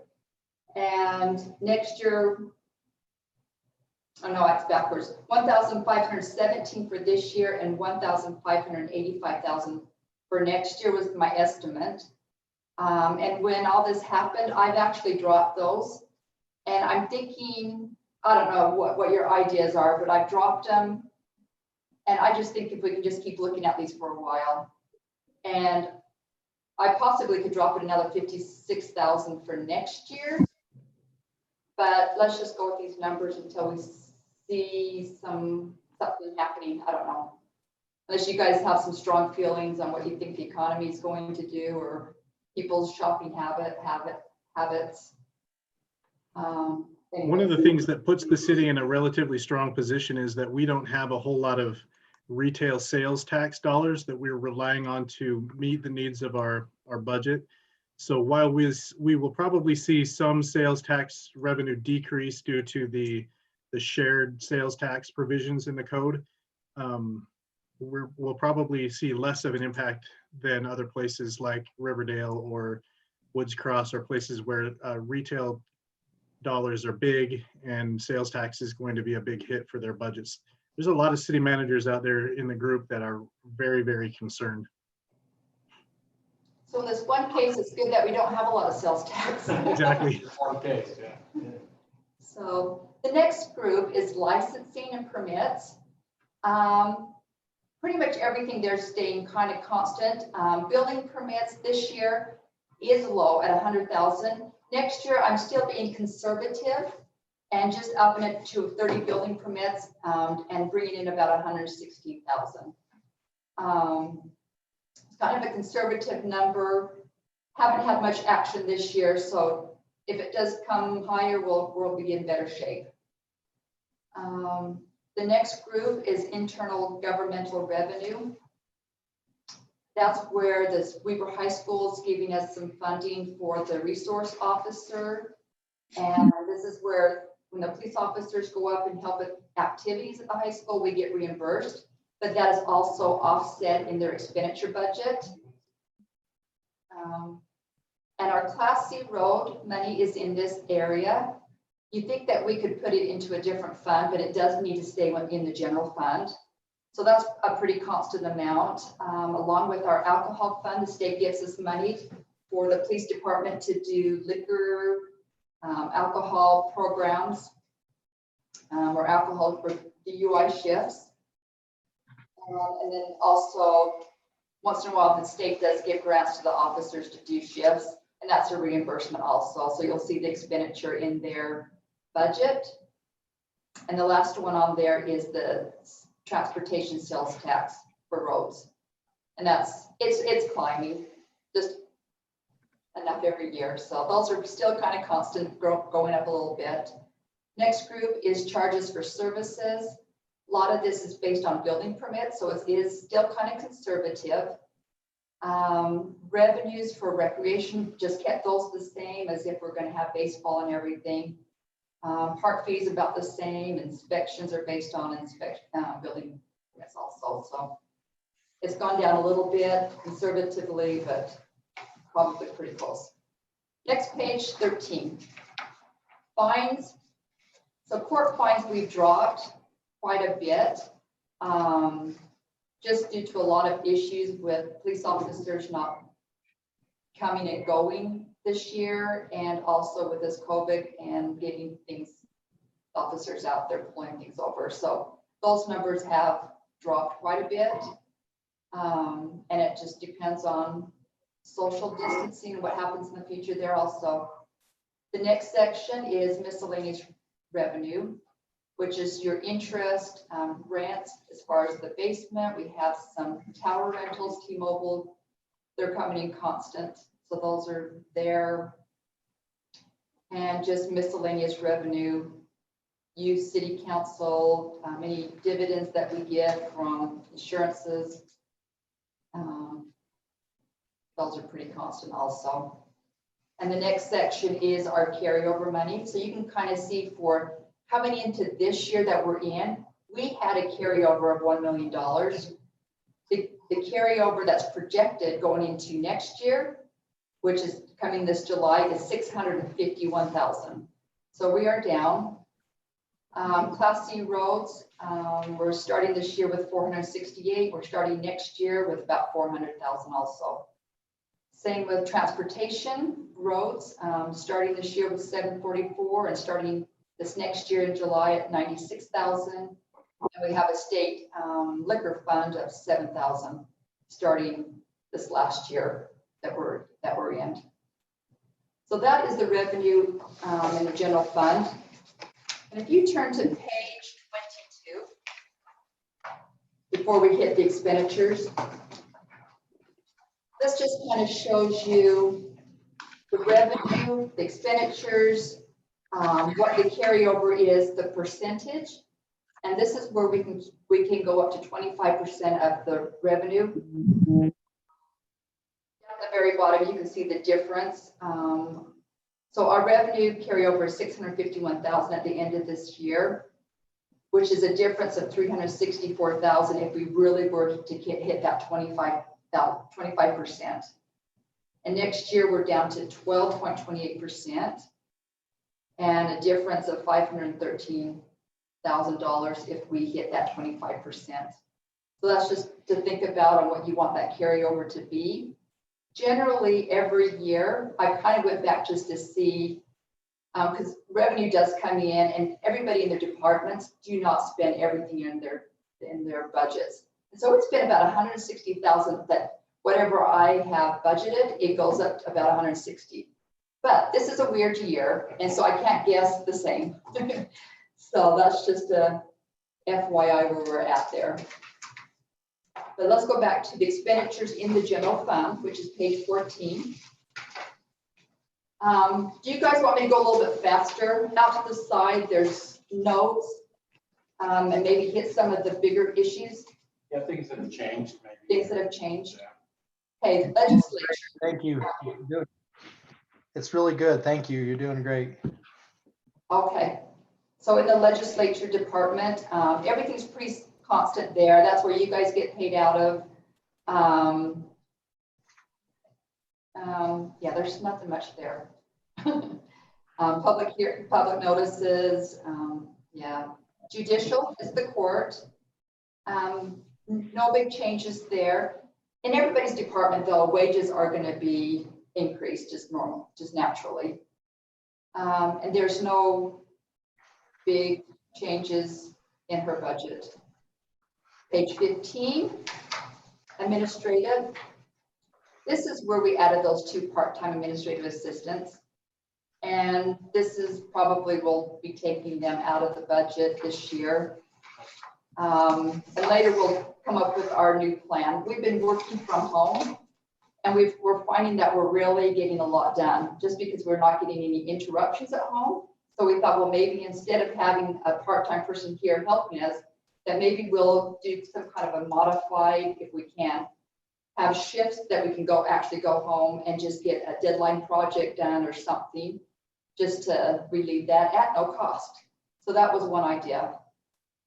And down there also, Bill will talk about the longevity bonus that he has proposed. And that was probably the only, well, and I did take out that $5,000. No, that was in you guys's. You had a $5,000 on page 14. Discretionary expenditures that I took out because you guys have never spent it. And we usually budget everything anyways that you guys need or want.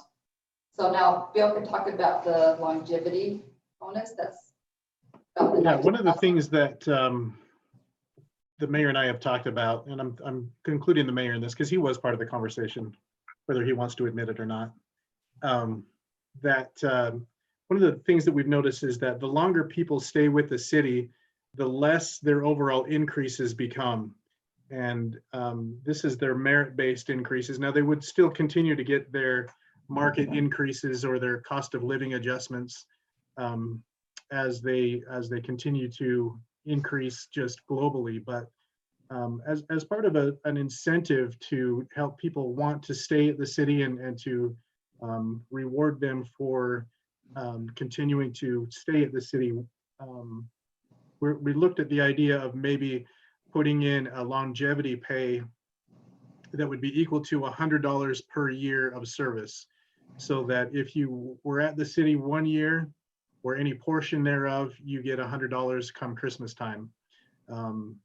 This would be probably in lieu of and not in addition to the Christmas bonus that people get, so that each year, and there are a few employees that have a significant number of years in service. Tyson, I'm looking at your shoulder there. I know you've been here quite a while. Laurie herself has been in, what, more than 20 years now, right, Laurie? Yeah. So at $100 per, that's a significant amount. And the problem really becomes that Laurie's annual increase or merit-based increase each year just keeps getting smaller and smaller as she reaches the top end of her range, which is great, and she's getting compensated for her time. But to reward her for sticking around as long as she has, and the knowledge that she brings, the institutional knowledge that she brings to the table, we felt like this would be kind of a nice thing to do to help people want to stay around as long as possible here at Pleasant View. Are you looking at adding that to this current year? What was the question? Mayor, I think you need to unmute.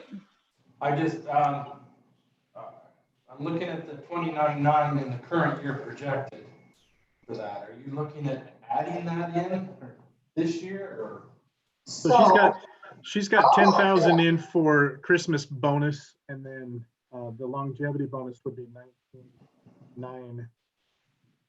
So what I've done on the budget for this year, because next year's budget's so bad, I stuck it in this year.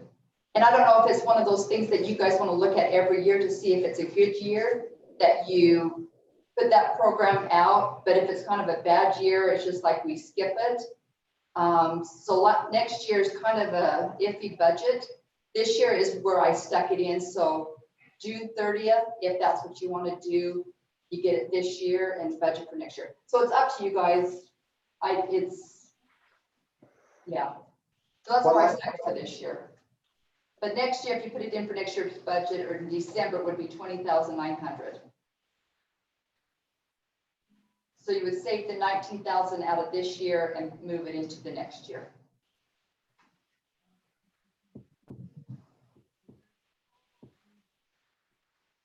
Does that make sense? Yeah. All right, well, everybody think on that. We'll go ahead and continue. And then in that budget too, we have a continuing education budget line item. Nobody's taken advantage of it this year, so I zeroed that out, but left it in for next year, that 5,000. The next budget is the treasurer. The only increase pretty much is the travel, and that's going to her national conference. Like the salaries. And the salary, she had a portion of hers coming out of planning. Because she used to help with the planning department and taking minutes and whatnot, but she's not doing that anymore with Jill here. So I took that portion out and put it back into treasurer. So that's why her salary jumped this year in that budget. They shifted it out of planning. Yeah, shifted it into treasurer. And then city recorder and also utilities. There's no big changes there, except for the salaries. Any questions on that page? Page 16, non-departmental. You've got your engineering, which is, I've estimated that to go down from 55 to 36 next year. And this is where Bill has talked to the insurance company, and we'll be saving another 15,000 on our general liability, from 76 to maybe 61. Yeah, he said it wouldn't be any more than 60. He didn't have exact numbers yet. That'll be coming in the next few months, but he did say that it would not be more than 60,000. So we'll save a little bit there. Next section is general government buildings. That's just keeping the grounds, this building, the CERT building, and actually the old city office, the grounds, mowing, all kinds of stuff out of there. No big changes there either. The shop department, there's really no change there. And that's just for utilities up at the shop and any shop tools and stuff that they're needing for repairs. Elections, there was an election this year, no elections next year, but in June I'll have a little advertising that I'll have to pay for. Next page is planning. And the only thing in there is travel. I think there was one to go to a national training for Jill. And other than that, everything's pretty much constant. So this does not include anything for per diem or travel for the planning. No, so that's a discussion for you guys on how you want to treat those issues. Next page is the police department.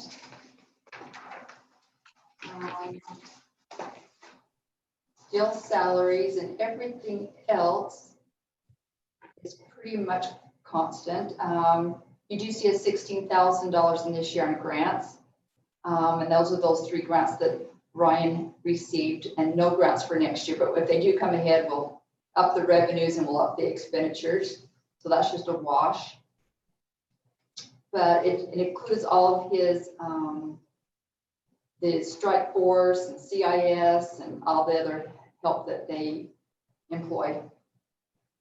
Any questions there? So we went from 5 crossing guards to 6 when we did the new school. Yeah, the new school came one more crossing guard.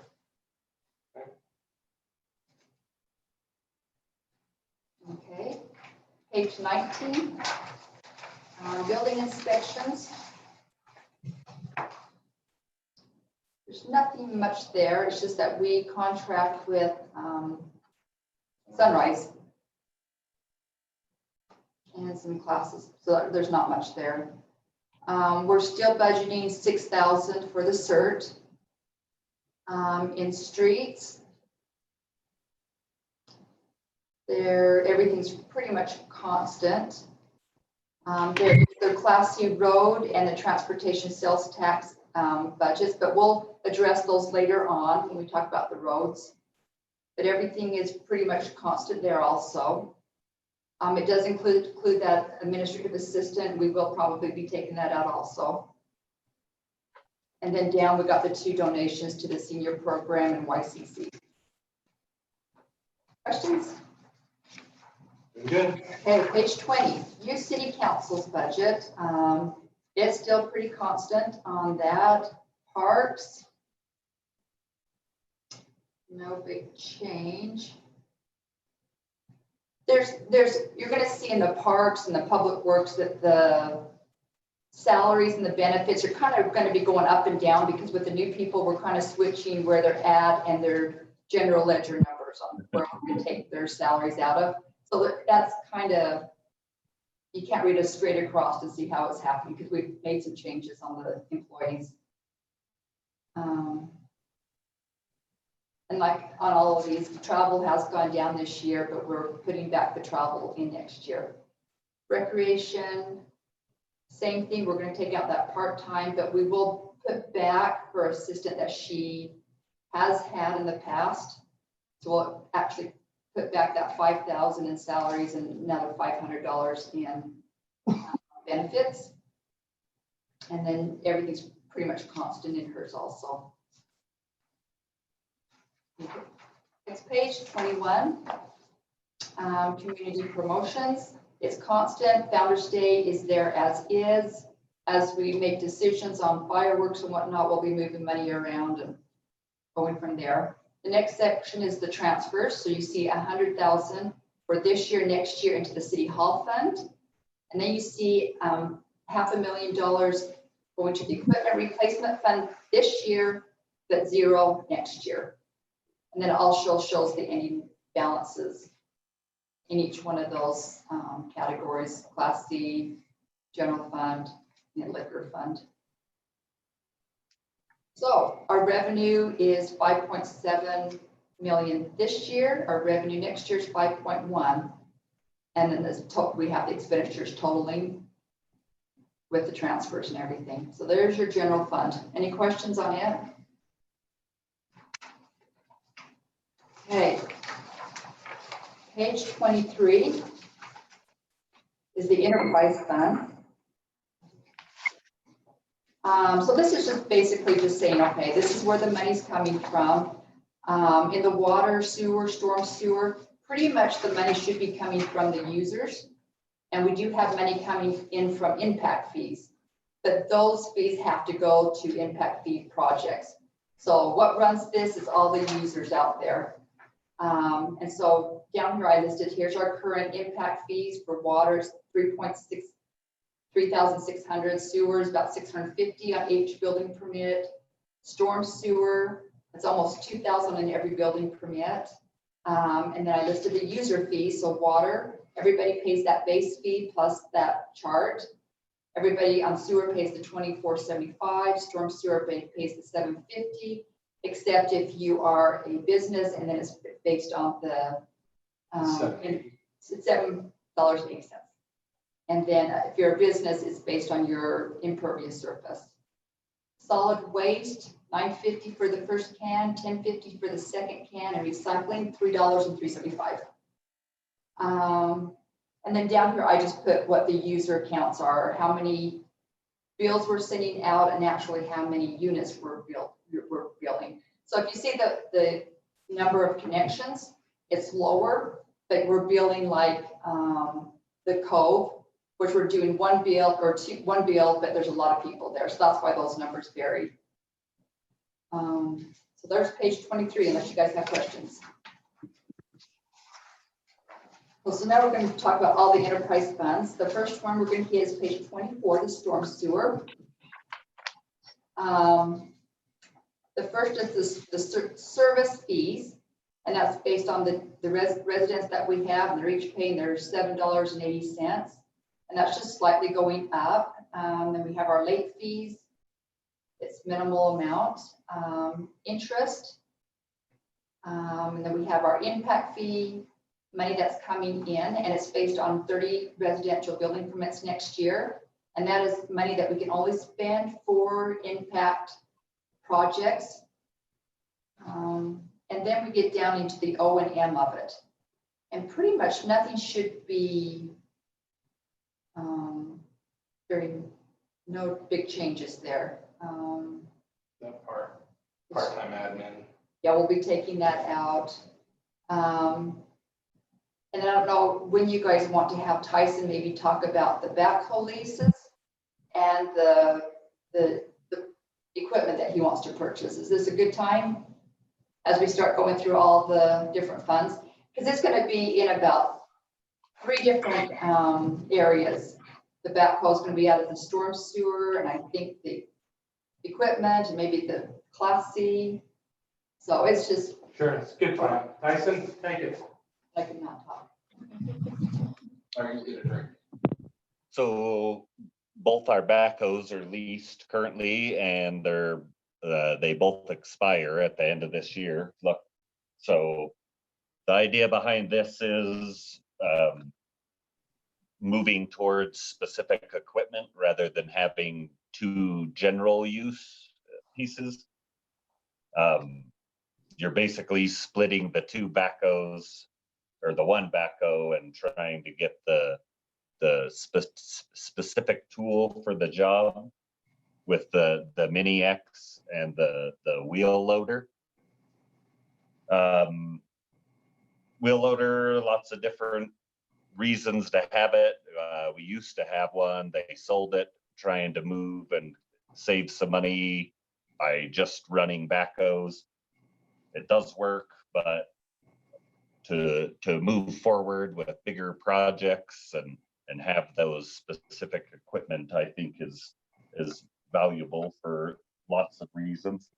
I haven't totally got to get into the whole breaking down whether to have the lease or because there's multiple options. So at some point this might change. This is showing the purchase. You do have the option to lease.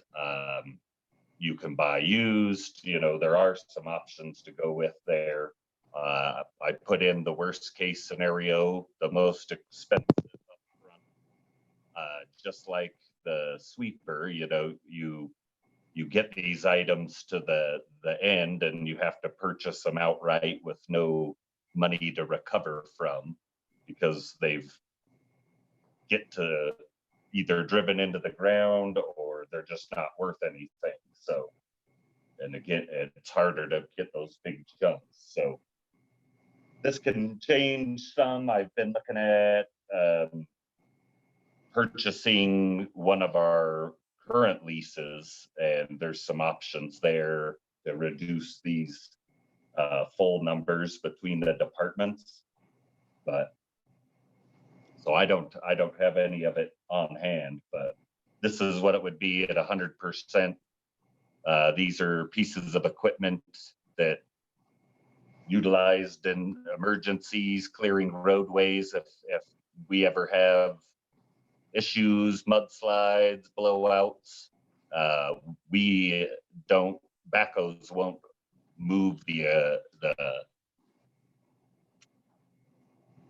the soils and your barricades, obviously the way a wheel loader will. So it's just trying to get a more specialized direction with our equipment. Tyson, when you say that leases expire at the end of the year, is that the end of the fiscal year or the end of the calendar year? Calendar. So yeah, just with everything going, it's all coming up at once. Lucky me. So I'll try to get something more defined now that the 3 that we did tonight are wrapping up, and try to push this one and get a set plan coming. But so this is proposed even at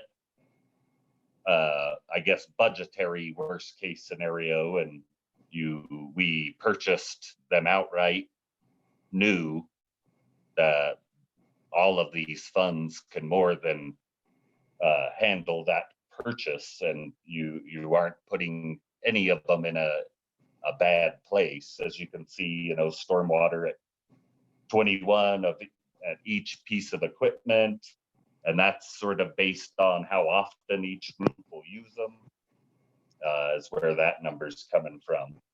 So even at worst case, you can handle it. And these would be the type of equipment you would operate for 10 years, rotate them out, or even 5 once I get to put all that together. But So more information to follow, right? Yes, sir. In this case, you're working on it now, and before we approve a budget, we'll have some more information. Any questions before we move on? Okay, so page 24 was your revenues, your O&M operating expenditures, and the next page breaks down the capital projects in the storm sewer. So the top portion of it is what you just saw here, just summarized, but I've included the beginning balances in the fund. So storm sewer started out with a $2.4 million, and it's going to end this calendar or this fiscal year at a 1.8 million, and end next year at a 1 million. But in the middle section there where it says capital expenditures, we have now broken out all the items that we are planning on doing this year. A lot of them are done for this year, but for next year, what's else here? We have a plan to do some piping on 400 West. So that's the bypass for the ponds over here. Oh, for the 407. 400, yeah. 407. 407 and the 213. Okay. And if you go down, and this is where the 4 trucks that are being purchased, they're going to come out of different funds. So 50% out of one of the trucks is coming out of storm sewer. And then you see the equipment for that truck. And then you see the notes there for the backhoe lease, and then the purchase of that 3 equipment instead. And then we have 5,000 for some miscellaneous piping. We have that decant facility for $200,000. And then the land for 150. And you go down, we have Barker, this is maybe Tyson wants to talk about the Barker Park repair, the breach is 60,000. Stormwater user rate study, I just jumped down 12,000, and above that was 4,300. Culvert for 20,000. And then the stormwater management plan, 5,000, and that'll have to be done every so often. But with those projects, it leaves us with $1 million in that fund. And this is actually one where we need to start spending the impact money So if you look down at the very bottom in red, the current fiscal year that we're in now, we need to spend $402,000. And next year, we need to find some projects for $222,000. I have a quick question. So I see on the projects, the 400 West, is the 1000 West on this too somewhere? Or, No, the 1,000, sorry, my phone's dying. I just realized, sorry.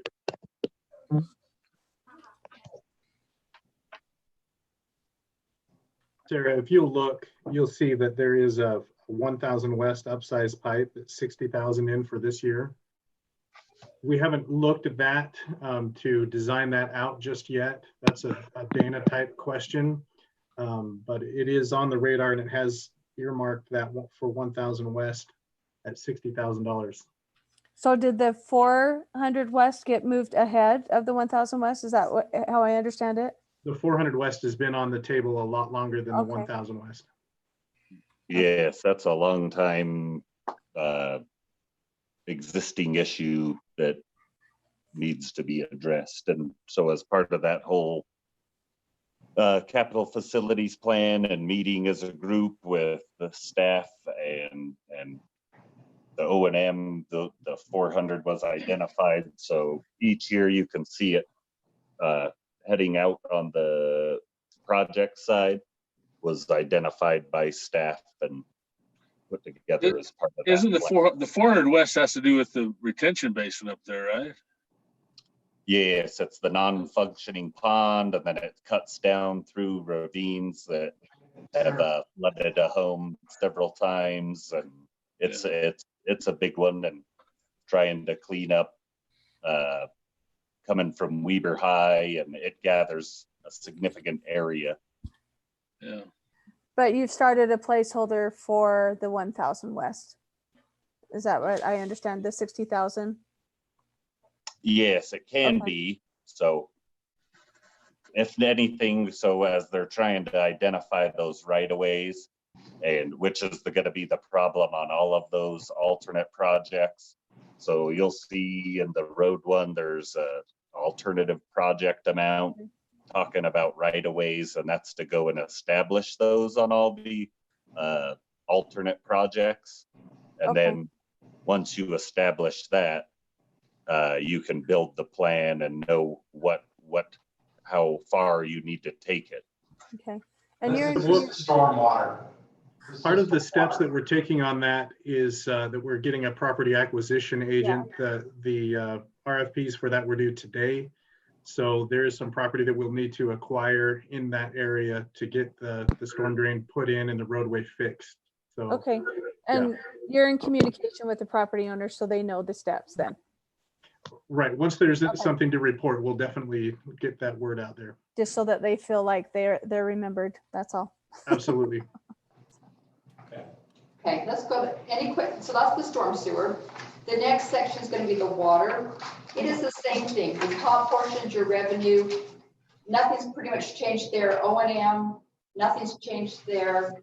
So let's just go to the CIPs because that's maybe the bigger projects that we can talk about. Unless there's anything particular on any line items on page 26. On down to the CIPs. Yeah, 27. Starting there about in the middle. So for next year, we have two vehicles that are public works with their equipment, the backhoe equipment replacement. We're continuing that meter reading replacement program for $31,500. Source protection plan, that's going to be at every 5 years for $12,000 for next year. Water conservation plan, $6,000, and that'll have to happen every so often.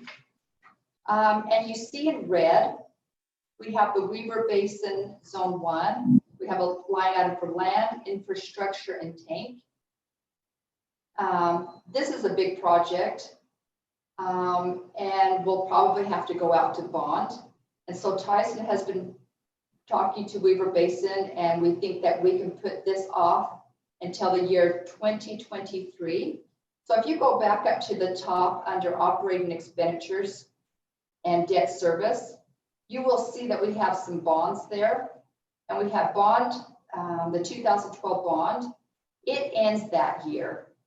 So we'll make a payment in 2022-23, but the next year it's zero. We thought that's probably a good year to get another bond for $1.5 million. And then we'll add that bond that year for $130,000 for the principal and interest, which will, so if you go down that year on the zone 1, the infrastructure, we can build that for $525,000, and then next year that $1 million on the tank. So that's one way we solved that project. And then to continue down Just next. maybe real quick, this is for the new council members. We talked a little bit, Tyson, maybe about the water meter replacement, 31,000. Sorry, your mic went real quiet. I couldn't hear you, Mayor. Just talk a little bit for the new benefit of the new council members, the water meter auto read program that we're slowly phasing in. So a couple of years ago, we moved to the installing the auto read meters. We had, I believe it was about half of our meters were 40 plus years old. Obviously reduced readings, reduced income. So we started with replacing all of the older ones. I believe we're up to 300 total now that we've got replaced out. And then every year that's purchasing, I believe it was right around 100 of the meter and register and the endpoints to continue that program until we get to under the 20-year mark, and then we'll go after the 20-year-old ones and try to keep our meters around that 15 to 20 years old. Thank you. Okay, Laurie? Okay, go down there towards the center bottom where you have the 1100 West project, to an abandonment and a PRV replacement for 65,000, to upgrade the SCADA at 50,000, the Little Mo, a land purchase to protect that zone at 104,000, some tank cleaning for 16,000, almost 17,000, and then service transfers and some abandonments for 56,000, and then I'll go on for about 3 years. But you can see down at the very bottom, we started this fund out with $2.2 million. This fiscal year, we're ending up at $2 million, and next year we're ending up pretty closer to 2 million, 1.9. So it's still kind of holding its own, even with some of these bigger projects. So any questions on that? Tyson, that it looks like you're looking at purchasing the backhoe and the wheel loader. That's not going to be a lease again, or you just don't know that yet, right? This is part of that same one. So that's what I was saying about the amounts, is that's spread across every one of the enterprise funds and the roads. So that is the same equipment. Yeah, I figured it's the same equipment. I sensed that you were going to lease it, and this is a purchase price in here, right? That you're showing. Yes, I prefer purchase for the ownership, and if your economy or when it goes sour, we don't tend to get the equipment we need back in those moments. And so I'm a big believer in ownership, and you roll them out fiscally responsibly in your own time and adjust as needed. So yeah, I agree with that, but I just wasn't. It sounded to me like you were headed towards a lease in the budget earlier, and I didn't know that's the case. We're getting away from the lease. Yep. Okay. Yep. Okay, next one is the sewer fund on page 28. Same thing, you have your revenues and your operating expenditures. Nothing much has changed there. You can look at that later, but let's go to page 29 on the capital purchases. We're starting this year with a $2 million balance and ending with a $2 million, and ending next year with a $1.8 million budget. And this is another one where we need to find some capital impact fee projects to do. But for next year, we have budgeted to continue the capital facilities plan and the impact fee for $30,000. We have some miscellaneous sewer replacements and some point repairs for $65,000. Extending the sewer line for septic system users at $100,000.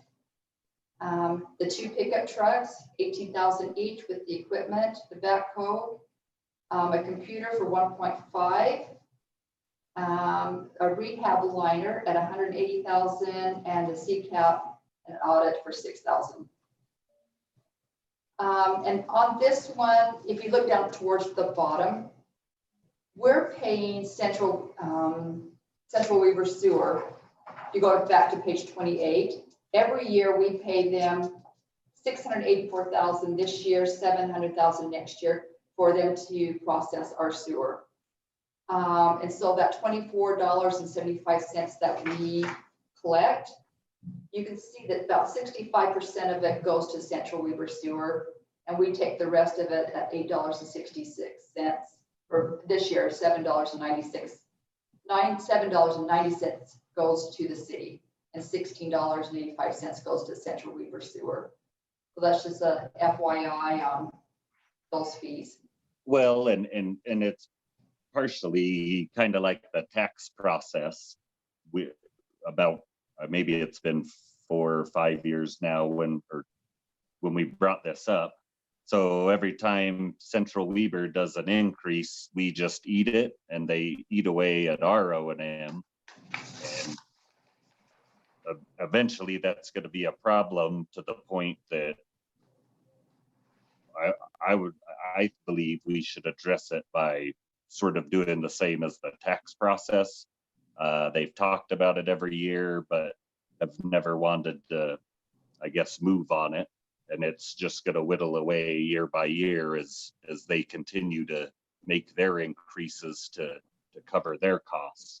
But it's just eating away Pleasant View City's O&M. And though there aren't a lot of projects called out on this one, sewer's been, I guess, kicked down the road due to the water issues over the years past. And then those issues rolled into the stormwater. So the capital facilities plan only really calls out, or our current one, which is from 2010 or 15, I believe, 10. Yeah. That only had 3 projects on, and 2 of those large sewer projects were eliminated due to build out and where things went. At some point, I believe we need to address that O&M. I just wanted to make sure that was out there. Okay, next page. Page 30 is the solid waste. And this is one where you guys will need to make a decision on recycling and landfills on what you want to do there. I did put a note up at the top that I think we are still going to be doing maybe a recycling survey sometime. But as it stands now, we're assuming that all the garbage is going to go to the recycling place and to the landfill. So no changes there. And you see down at the bottom that we're in the whole 16,000 in red, 16,000 this year, and then we're reducing it another 22,000 next year. So this one is whittling away the funds too. Either we raise the rates to keep it going to the landfill for recycling, or we take all the recycling and go to the landfill. So that's another decision for you. Out to the side in red, I just put FYIs. I said if you raised your rates 50 cents, you're gonna get an extra 13,000 on recycling. If you raised it 60 cents, you get an extra 15,000. Raised it 80 cents, another 21,000. So it kind of gives you an idea on raising rates for recycling. So that's a future decision and something to think about.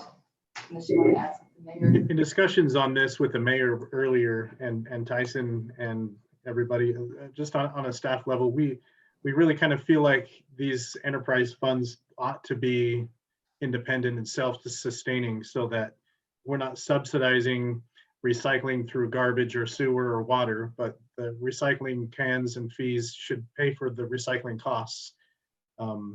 It just seems to make sense, and you know, 60 or 70 cents a month hopefully isn't going to kill anybody or make them decide not to do recycling, but it would make a big difference to us in our bottom line there. So something to think about. I'd like to look at the 17,000 savings if we just take it to the regular garbage. Yep. Well, that's the thing, and the question would be one of priorities. Do we want to offer and continue to offer recycling as a city? Is it a service that our residents feel valuable and important and worth some extra money, or is it something that they feel like we should just do away with and take it to the landfill? That's an open question. That's when your survey comes in handy, but the general feeling that I feel that people want to keep it. And so I think that should be a question that you should ask the residents for sure, but they want to keep the recycling. So. Yes, that's what most of the feedback I've been getting is to keep it. But I don't know, let's talk a little more at staff level to see how we can push out a recycling survey shortly. Hey, Laurie, you mentioned that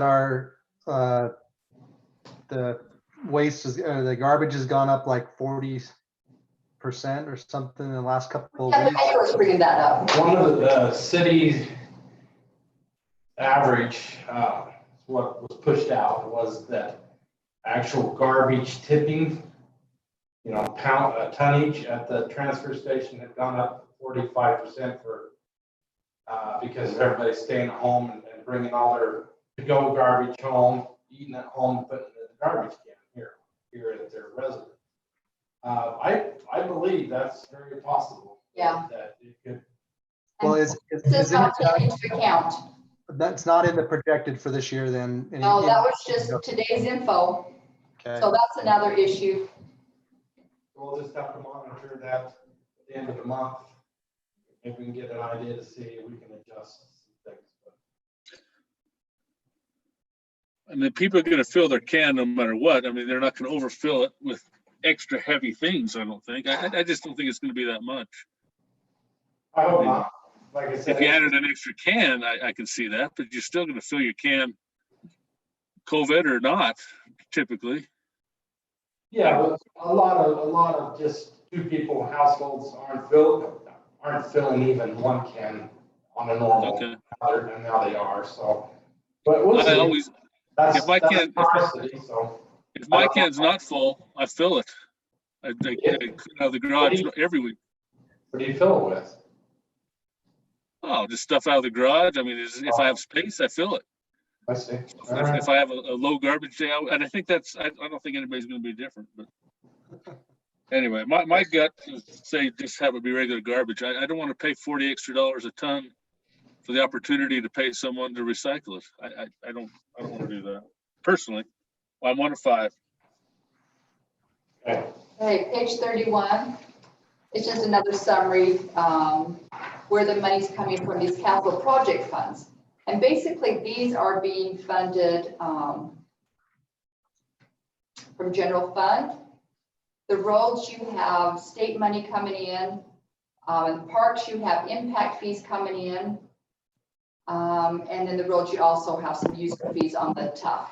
And that's just kind of a summary of how many users there are and the fees. Look at those later. And the next one is just a picture, just showing visually where the money's coming in at.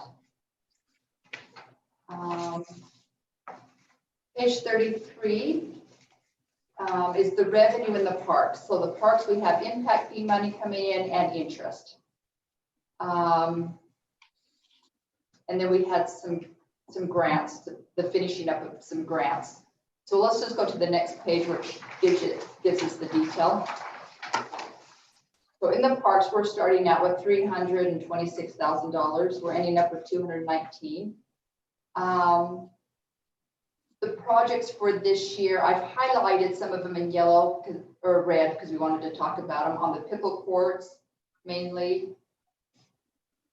And we're finishing up the multi-sports park with some concrete work and the deceleration lane. And those are probably the biggest items. But I don't know if Mayor wants to talk about the pickle courts, the land, and you guys want to do another court and where at? That's the question. That's a big discussion. Do we want to add to our pickleball course, and if so, where? I do. I want to add to them. I think the residents do too, but I also think it would be better to put them next to the ones we already have. That's my opinion. We do have a little bit of land to the south of that, in between where the existing pickleball courts are and the school. But what I understood though was that there is an issue with parking at that location. Is that, am I misunderstanding? Ask how would you fit those in where adding to where they are with parking and with space? How would you make those work? Well, one thought I had long-term is take the recreation building down and give them a different spot that's better for them, and put some there and add some parking. Tyson wants it gone. He wants it all turned into tough sheds as well. So. Tyson, you fall down. You okay, Tyson? No, I only have a cord now. Maybe you'd fallen and couldn't get up or something. So. I have it plugged in a precarious way to make it work. I would like to see the pickleball courts at a different location, spread it around the city. I mean, I think it's nice there, but I think if we had it up here at Barker Park or Shady Lane or somewhere, it would give a different group of people access to it, to walk to it or something like that, I think. There is a nice flat spot up in Barker Park by the pavilion that Allison told me at one point they were thinking about, in the future, possibly putting pickleball courts there. That's where we've had the food trucks, but the food trucks, can move to the parking lot. But she told me that flat spot was an idea that had been floated around the last few years about putting pickleball courts there. Is that what you guys had heard too? Well, the only thing that is if it saves us any money with infrastructure, with the power or something like that, to put it down by City Park, that'd be the only thing that would be a better thing. If we could do something like that or utilize the lights or something for both. But I'd like Barker Park. If you're going to hold any kind of a tournament or anything like that, you're going to want them consolidated in the same spot. I just think you get more bang for your buck and overflow if you're at the same spot. I can see why you're talking about, different spots. That is nice in some ways. But I think the benefits of putting them together outweigh the different spots. But if we have a tournament's a once or twice a year thing, but daily play would be nice. Like Monday, Wednesday, Friday mornings, the whole thing is full. Right. What we'll do is, we can do, this was in here in red because it was a philosophical type thing. It sounds like we want more courts, and we can boil down the wheres and the what's. Yeah. Look at several sites and see what the costs are versus, but we'll leave it in here. That's okay. It sounds like we want to go forward with the concept of more courts over the next few years. I have a question on the pickleball. Do we know if they're all Pleasant View residents that are using them? No. Definitely not all Pleasant View residents. Definitely not. They're not. So- They move all around to different courts. And that's okay. I mean, we want them to be used. Yeah, they come here and we do, just but I don't want to pay for somebody else to come and use them. So I think we got to be careful about that. So Well, it's planned. I don't know how you'd regulate that though. 2-3 Yeah, years. and I mean, it's just some of We got my. a long time we can talk about it. We'll just leave it in here as a placeholder, if that's okay, and then we'll do a lot more planning and figuring. It was more just a philosophical, hey, are you guys wanting, it seems like the public wants more pickleball. Do we want to entertain that? So I was like, we do want to entertain it. Like I said, we'll just put it in here kind of as a placeholder and figure out where, how, and what next year or so. Okay. Okay, and you can just kind of review that one. It's a lot of placeholders on that one. You can notice in the bottom line, we're in the hole at the very end, but we do have some big items there as placeholders. But, the next one is the equipment replacement page on page 35. This is one where the general fund is actually funding this, this fund. $500,000 is going into it this fiscal year and $0 next year. And then the only other revenue we get is interest and some sales on vehicles that we purchased from this fund. So the next page, 36, is more the detail. And this is one where we just put down all the things that we could think of. We put them in next year. This is something, if we could have you guys look at and just say, you know what, let's do this year and move them out to the different years. There's no way we can get them all done this year. But we've listed as many as we could. We've included that fellow that came into the assessment of the building, all the equipment that we need to protect us and whatever the building, and phones, we've listed everything. So that's just something to start looking at and thinking when we want to do that and how we go about it. And there's some big, yeah, Mayor, anything? Just, yeah. Even, you know, getting our basement so it is a center where we can function, generators. Yeah. And this is where we purchase the police vehicles from. The leases are out of there. Large equipment, copiers or different things for the city. Yeah. Yeah, well, obviously we won't be able to do everything in 1 year. I mean, the money's there, actually. It's just, we're not going to be able to accomplish it all. No. So this typically, a lot of stuff gets pushed year to year. You know, we try to pick out the important stuff and the stuff that's needed. We just want to make sure we always have enough money in the fund to fund it. And we really haven't finalized exactly what, you know, the security here at the city is a perfect example. You know, that's a lot of money. Just the vestibule alone, the suggestion of the vestibule on the north, $70,000. Anyway, you know, I'd like to see it. I'd like to see us do some of this kind of stuff. But like I said, it's in there. You can see the ending balances of the fund. They're still pretty good. And keeping in mind, we're not putting any money into it this year out of the general fund. So it looks like it's down a lot, and that's because we're not putting any money into it this particular year. So we'll just, I think we need to go, as a staff, come up with a little better plan of what we think we can really do this coming year. And then we'll push out kind of to get it to a preliminary budget approval.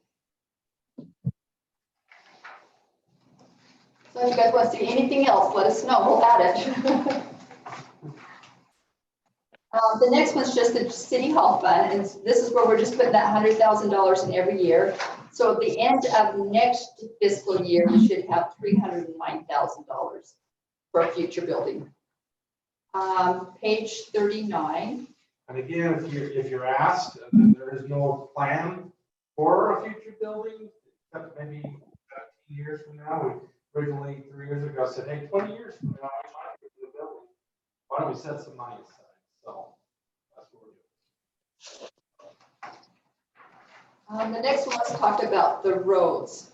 So let's skip page 39 and go to 40, 41, and 42. So we have 3 different funds that are funding roads. We have the Class C, which is page 40. We have that State Transportation Sales Tax Fund, which is page 41. And then we have our TUF money, and we have WACOG funding that's going into page 42, which is the road fund itself. So Tyson has put together a plan on his roads and what he wants to take out of each fund. What's the TUF mean? What is that from? Transportation Utility Fund. And that's that $6 every month that you get in on your utility bill. And I need a quick clarification on $4, sorry. And I need a quick clarification on Class C. Class C comes from the state, and we get a portion of it based on our mileage that we submit to the state. Miles of roads. Miles of roads. So Okay. this is money that comes from the taxes that you pay when you fill up, and it is shared out amongst the different cities. We don't have a gas station in town, for example, so the funds are spread out based on the number of miles of road that you have in your city. Thank you. So in the Class C for next year, we're going to be doing some striping and your miscellaneous patching for $35,020. And then your street projects are going to be 350 west, between 4300 north and 4550 north as a reconstruction, and on 3750 north between 650 west and 800 west is a reconstruction, and Pleasant View Drive between Price Lane to 1125 west. Now, so 300,000.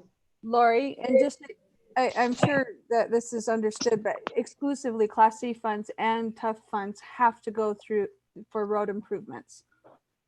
Yeah, it's for roads. Can it go towards equipment too for roads? You can use it for roads. Equipment for roads too? Yeah, for roads, a portion of it. You don't want to use your whole thing because you want it to go to your roads, but yeah, if you use that road equipment, you sure can use it. Okay, anything that deals with roads. So we have a portion of some vehicles that are going to come out of it, and possibly those backhoe question.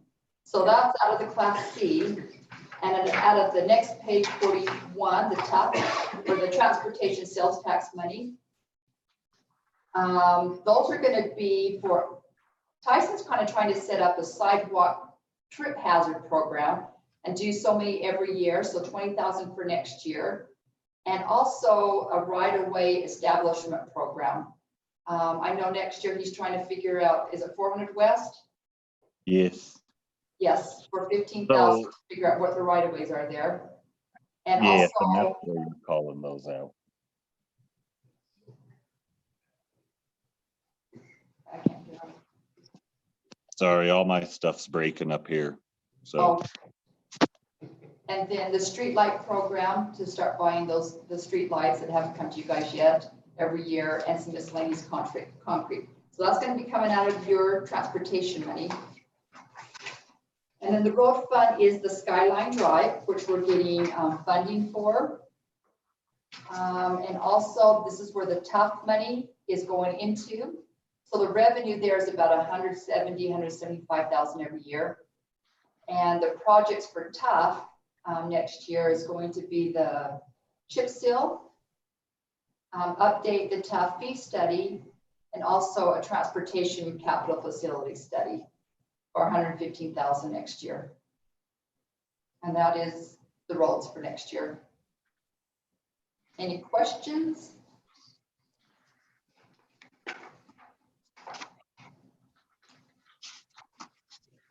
You're doing great. Okay. So the last fund right now is the RDA. So what's funding it is the property taxes in the RDA area. We are getting a grant from WACOG. Funding is starting in 2021. So I included the total funding that we're going to be getting. So we've used 190,000 for this year and 4.3 million next year, and I've offset it in the expenditures. And includes the right-of-way and extending Rulon White Street out there, and also it pays for some tax incentives to Western State Rebar and JD Machine. And then the next page will actually show you in different categories of how much money is sitting there and what they're kind of restricted. So if you look at, let's look at 2021 years of the bar column. We have $81,000 in a balance that actually the general fund has contributed to this fund, and also interest of 142,000. So $224,000 is money that the city has put into the RDA. The next one is WACOG funding. Money's coming in, it's going out, so the balance is zero. But the next section is actually the money that's coming in from property taxes. So at the end of next year, we still will have $732,000 sitting there for housing. So that has to be used on some kind of housing project. And then we have 3% still sitting there, 67 for administration. And then for infrastructure, we still have $1.2 million to continue more projects in that fund. That's all I have, because they're still working on engineering and stuff and timing. But the money's just budgeted so that when the projects do come along, we can just start spending it. Laurie, I have a question. Back on 42, back on page 42, where do we, the tough fee study for 15,000 and transportation CFP study for 25,000? Why do we have a study going for $35,000? What is that for? I said,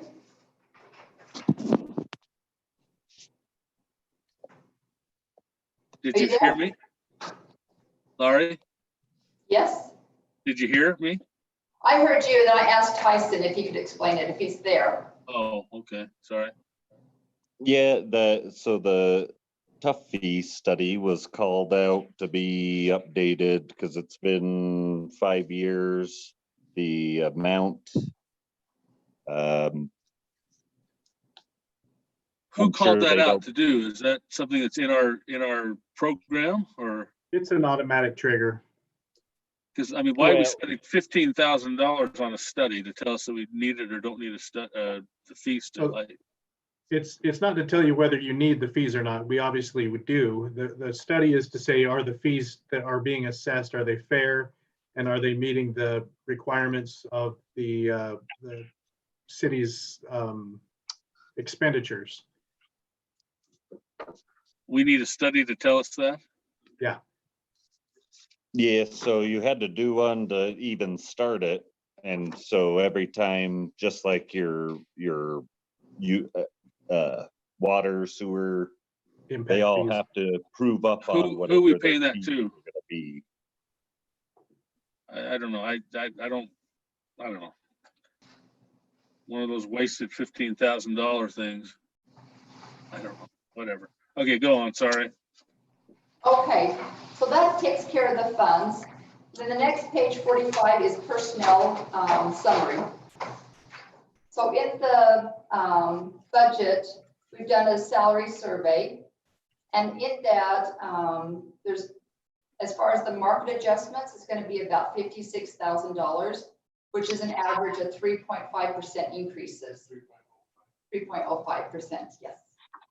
Health insurance, we're keeping the same health insurance, and it looks like it's going up 5.5%. There's no increase on the dental. And it also includes the same HSA at no additional cost, just the same. Life insurance, nothing's changing there. The flex program, the EAP, has actually gone up $2,000 to have it.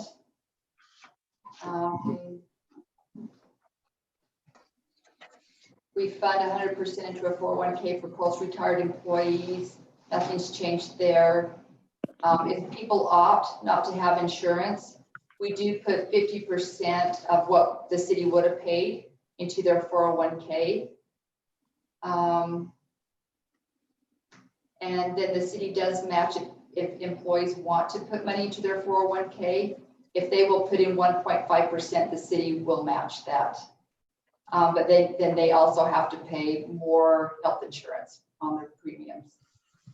The full-time equivalency of employees is 33.74, but that does include those 2 part-time assistants. So it's going to go back to 31.74 full-time equivalencies. So that's it on that one. Page 46 is the market study. These are the ranges that we have come up with for each. Can I ask a question category. on this? Maybe everybody else will be as curious about it as I am. Who are we comparing against when we do the markets? We go through it's called comp survey. And so what we do is everybody that is listed on there, we have total Utah. About 2 or 3 years ago, Melinda was here. We used to do just top of Utah, and we would take everybody to the top of Utah. I think it was from North Salt Lake to the northern Utah, and then we would compare ourselves to there. Except for the police department, the council made a decision that they would take the whole Utah state and compare the police department. So they're being compared to everybody in Utah that's on that survey. Everybody else is top of Utah. Comparable size or just all? So you have Salt Lake, St. George, you have everybody. So it's the bigger cities. And then we have this other ones, but I think we have taken out a few huge cities out of them. I'd have to go pull the things, but everybody that's in the survey that's participating. Was there about 70? I'd have to go back and count again. I can't remember. There's 170 or 77 cities that participated, but it is cities and not counties or states. So yeah, the reason I ask is I'm curious, like who we really should be comparing against, and who we shouldn't be comparing against. So that's a very hard philosophical question to answer, but it's probably one we ought to have somewhere along the line. Maybe you've had it in the past, Steve and Sarah. I don't know, prior to me coming in, what was discussed on this kind of stuff. Were you asking, or were you just stating? I was asking if we've had that discussion prior, or maybe you've had it and hashed it out. I think we have, Steve. If help me, we've had this discussion before of who are we comparing it against? Yeah. And is that fair? An assessment, who should be included? Both ways of, it's sometimes it's unfair to compare, but also you have to have a baseline somewhere. But we've had this discussion before, yes. Okay. Yeah, it's just a process that was put in before I came in, and obviously before the new council members. So I just, I want to make sure that the process is still good and valid, and that's where we want to be. If we need to widen it, narrow it, whatever. I just want to make sure the process is a good, valid process. Yeah, I think we've had this discussion ever since I've been on council too, of how to go about it and what's the most appropriate and fair way to do it. So. So we want to be fair to our employees, but we also want to be fair to our residents. Right. Right. Okay, any more questions on that one? And the people that are not included, I did not include the judge on here. According to the courts, he gets paid the average of what percentages we're giving. So whatever it ends up being, whatever his wage is, he's going to get that percentage on his contract. It's tightly controlled, and we have to certify every year. In fact, you said that. It's not due till June, because they want this year a resolution, so. Page 47 is just our employees and how we figure the FTEs, and that'll change. Okay. But anyways, any questions on that one? And what percentage they're coming out of every fund? The next one's just a impact fee balance summary, just showing how much money we have as far as impact money and what we have to spend. Storm sewer, we have $1.4 million that we need to spend on storm sewer projects. The parks is deficit, the water is deficit. So users in those funds have been paying for it. And sanitary sewer, there's 361,000. Lori, a quick question with the storm sewer. Is that, when you say we need to spend it, how long of a time period do we have to spend it? Is it yearly or? We're behind the 8 ball. We've actually, the last 3 years, have written up a statement to go with it, why we have not spent it. One of them was when we were trying to get that water system up and going. That was such a big project, but we didn't concentrate on this. And so we wrote a statement saying, we're working on the water, but now we're going to start working on the storm sewer. So there's We as a staff have identified 3 ponds where we want to go in that are in our storm impact fee study, capital improvement plan, where we want to go in and do the land acquisition and spend this money this calendar year. So they don't give you a deadline, you just have to. They do. Okay. We have the 6 years. If you go back to that page in storm sewer at the very bottom, you'll see how much money we have to spend every year. And I think it was 400,000 this year and 200 this next year. And that's why you've been, okay, thank you. Yeah, we need to spend it. We have to spend it, so. Yeah. I know that sounds kind of weird, but yeah, you are required to spend it. So we identified the projects in our capital improvement plan, and we know all we need to do. We just, well, we got the bids today on the property acquisition. Right. So that's a couple of weeks ago, we said, hey, let's get that property acquisition agent in place. And working on projects, identify the property, and make the offers, and get it spent. Okay. Working on it. Yep. And the last pages are just your consolidated fee schedule. Any proposed changes? There's no proposed changes in it. So we want to look at. So you can just look at it as whatever. If you have any things that you want to see in here or changes, let the mayor or Bill or I know, and we can keep working on these things. This is just the #1 review. Now, originally, we were going to try to pass the final on May 26th. Yeah. And we're not as pressured now because my travel got canceled, so that's good. So, Leonard, every time you turn towards Lori, we can't hear you. I can't hear you. We need a mic, like a center mic that we can plug right there. Right. But if you turn your head, it's like, I don't know what he's saying. Yeah, I think, we'll have to figure this out some more so it'll work better in the future. I don't know if it's getting a better mic, maybe even just a big one that will plug out or something. We'll figure something out.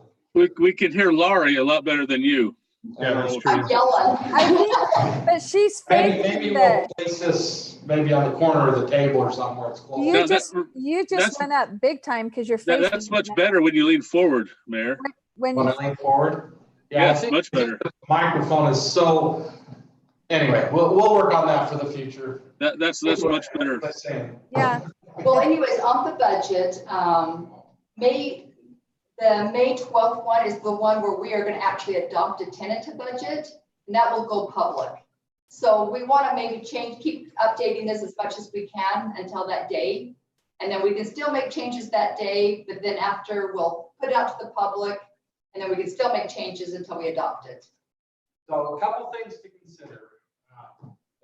Can't hear you. For our next meeting. One would be, do we want to notice the county that we're thinking about advertising to keep our tax rate the same? To capture that extra, it's a small amount of money, but it does a couple of things. Just, I don't know, I think I've explained this. I know I explained it to the old council, I don't know if I explained it to the new council, but things such as motor vehicles. The county collects it in total, and they distribute it based on your tax rate. So if these other cities are holding truth in taxation, cities, districts, school districts, cemetery, just everybody gets a piece of that pie. And if your tax rate keeps shrinking and others keep growing, they're getting a bigger piece of the pie than you're getting. And so you kind of lose money not only in property tax, but also in your motor vehicle tax. So there's a couple of good reasons why we should maybe advertise to keep our tax rate the same. We capture a little bit more money. We don't go backward. We're at least holding steady. Anyway, that's a decision I think we'll need to make in June. But if we're thinking about that, we could get Bill to send the county clerk out saying, hey, we're thinking about doing this. And that's all we got to do for now. Doesn't make us do it. I would vote to keep the tax rate the same. I think that's only fair.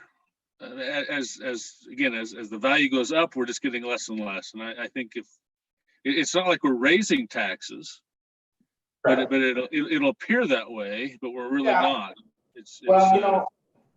Ogden City said that when they had their truth and taxation hearing, said then in the last 2 or 3 years, they've had like nobody even show up.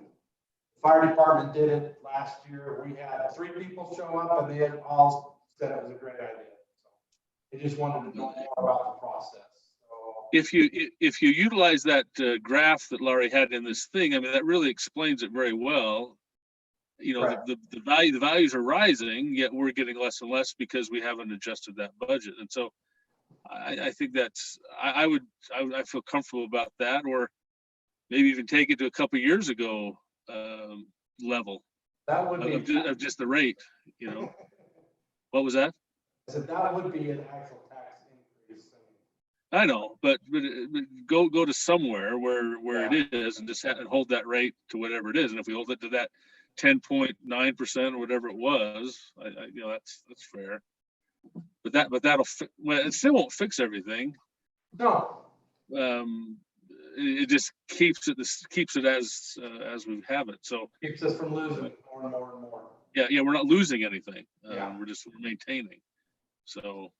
Well, and I think we've done it. Next, maybe we should just notice the county clerk's office that we're thinking about doing it. That's all we have. By law, we have to let them know that we're thinking of doing it. It's kind of a weird law. Mayor, move forward towards your computer a little bit. You're really. I could turn mine. No, that's good. That's good. Right there is good. Just forward. Yeah, we really got to get a mic. Anyway, if nobody objects, we'll just notice the county clerk that we're considering a notice to keep our tax rate the same this year. That's all. It doesn't put us on the hook for anything. It's just a law that's required to notify the county clerk. Yeah, they coordinate all that stuff. So. And when you go to these new council trainings and everything like that, they talk about having the police, for example, come out of property tax. And if that's the case, I mean, we are way under on some of these resources that we have. And so I think we could do a whole lot worse than do that. And I think that's the minimum that we should or could do. So I agree. Yeah, I think people in our community would be very surprised to know that our property tax only pays for about 55%, 60% of the police department and nothing else. So it doesn't even pay for the entire police department. We don't really get that much money in property tax. Yeah. You can look it up in your packet. The second thing would be that we're going to need to make a decision sooner than later, probably before we pass the tentative budget, is do we want to adjust the recycle? And we'll get staff to look at seeing if we can't get some kind of survey pushed out as quickly as possible. Make sure on that survey that you don't just say the 50 cents a month, that you put on there what it costs for the tipping fees. Don't try to play a game with them. You know, it's $40 for regular garbage and it's $84 for, or whatever it is, for recycling. I just, that's way out of whack for having an opportunity to recycle. I mean, I want to recycle and save the planet, but I think it's ridiculous that they're charging that to have the opportunity to recycle. So anyway. And maybe in the short term, I can try to follow back up with Recycled Earth one last time about that contract we talked about in the past. Yeah, that'd be great. Just throwing out a thought. I don't know if we can make that survey digital at all, but I think we get a better response if we could do kind of a digital. Yeah, I would like to be able to push out like a Survey Monkey or some kind of digital survey. Oh, thank you. We want to know where you're at, Steve. You got palm trees in the back. He's all. Yeah, I'm in Cancun right now. Okay. Sitting in my villa. All right. Any other things? If not, we'll move on. Agenda. Okay. Laurie, do you want us to shred our closed meeting minutes, No, it's just a statement. or do you want them back? You can just throw it away. It's just a statement saying. Okay. It doesn't Yeah, say they were what we- minutes. There's nothing in there. Okay, perfect. Okay, item 10 is a closed meeting. Bill, do we need a closed meeting? Not that I know of. Okay. Item 11, discussion, possible action from closed meeting. We don't need that. Other business. Briefly, anybody? Chief, you got some stuff? I'll make it very brief. For the month of March, we handled 870 police calls, issued 83 citations, and made 9 arrests. And today we arrested an individual who stole a car out of Ogden this morning. Pretty much trashed it, left it on the border of Pleasant View, Harrisville. We located him by Shady Lane Park, got in a brief foot pursuit with him, got him arrested for Ogden. Located the car still running in Harrisville. Arrested the suspect. He, of course, had drugs and items out of the stolen car. And good grab for the guys, and they did an outstanding job on it. That's about 11 o'clock this morning. Other than that, a lot of business as usual. Doing a lot more domestics with everybody home. They're not getting along when they need to go back to work. All right, we appreciate you. Thank you very much. Larry? Tyson? We have the 3 employee job descriptions out. Hopefully we'll get some good applicants and ones that'll stay. And then mostly I want to say thank you. Both the items tonight are appreciated by all. So from Public Works. So, and I think we did some good. Great, thanks, Tyson. Bill? I have a couple of things really quick. Let me try to pull that up. I want to share it on my screen here so you can see what I'm looking at. This was the thing we were looking at earlier, just testing it out to see if it was working, and it looks like this still is. I don't know where my pointer is. Oh, there it is. Okay, so if you'll notice, this is from the Weber Basin Conservancy District. This is their water report. I just wanted to go over a couple of these numbers really quick. I thought they were interesting and thought you might think they're interesting as well. You'll notice we're at 84% of capacity. That means that we've got a fairly good amount of water in our system in the supply for Weber Basin. This includes these reservoirs that you see here on the left. You can see how much their capacity is, as well as what their current content is. I'm a geek. I think this kind of thing is interesting, so just thought I would pass that along. You can see some of the history here, where we've been and where we're at now, and so we're in pretty good shape, I guess, is the long story short here. Hey, Bill. Yeah. When Melinda was the administrator, she offered us to go on a tour that the Yeah, Weaver. this would have been the time when they would have taken people around to the different sites and things, but they canceled it and they just sent around this this PowerPoint. I'm gonna cut through some of the stuff that's less interesting, but you can see there's a couple of graphs here with regard to their storage capacity, the different reservoirs, and this. Are they going to fill? Are they going to fill Pine View this year? They're going to get pretty close. I think if you look at these numbers here, you see that they're looking at around 94% in our basin, and so they'll get pretty close to filling that up. Willard might get all the way. Willard, as you see, which comes out of the Bear River, is at 107%, and so they're doing pretty good. But the Willard comes out of Ogden and Weaver River. And I think, doesn't some also come out of the Bear River as well? No.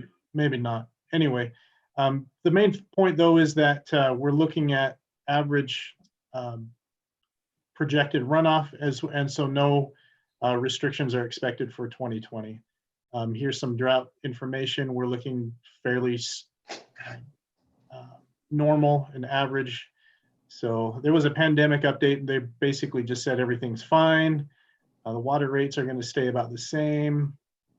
There's their projects. Anyway, I can send you a, this is actually a really, really big document. It's 120 megabytes. And so I won't send it out to everybody, but if you're interested, you can come on in and I'll let you look on my laptop or something to see it. I just wanted to show you those first numbers though, and show you that we're in pretty good shape for water. And let's see, just really quick, are you guys enjoying the emails that I'm sending out? Are they informative and helpful at all? I don't get a lot of feedback from anybody, but just give me a head nod or a thumbs up if you like those. Okay, I'll carry on doing that then. In the last couple of days, I didn't send an email today because I knew we'd be talking, but in the last couple of days, we've had, I had a call about budgeting and finances.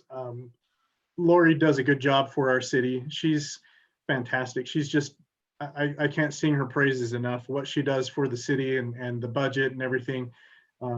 She's conservative every year, and every year it turns out that she was right in her projections. So I feel confident both in her capability as well as in what she's anticipating going forward.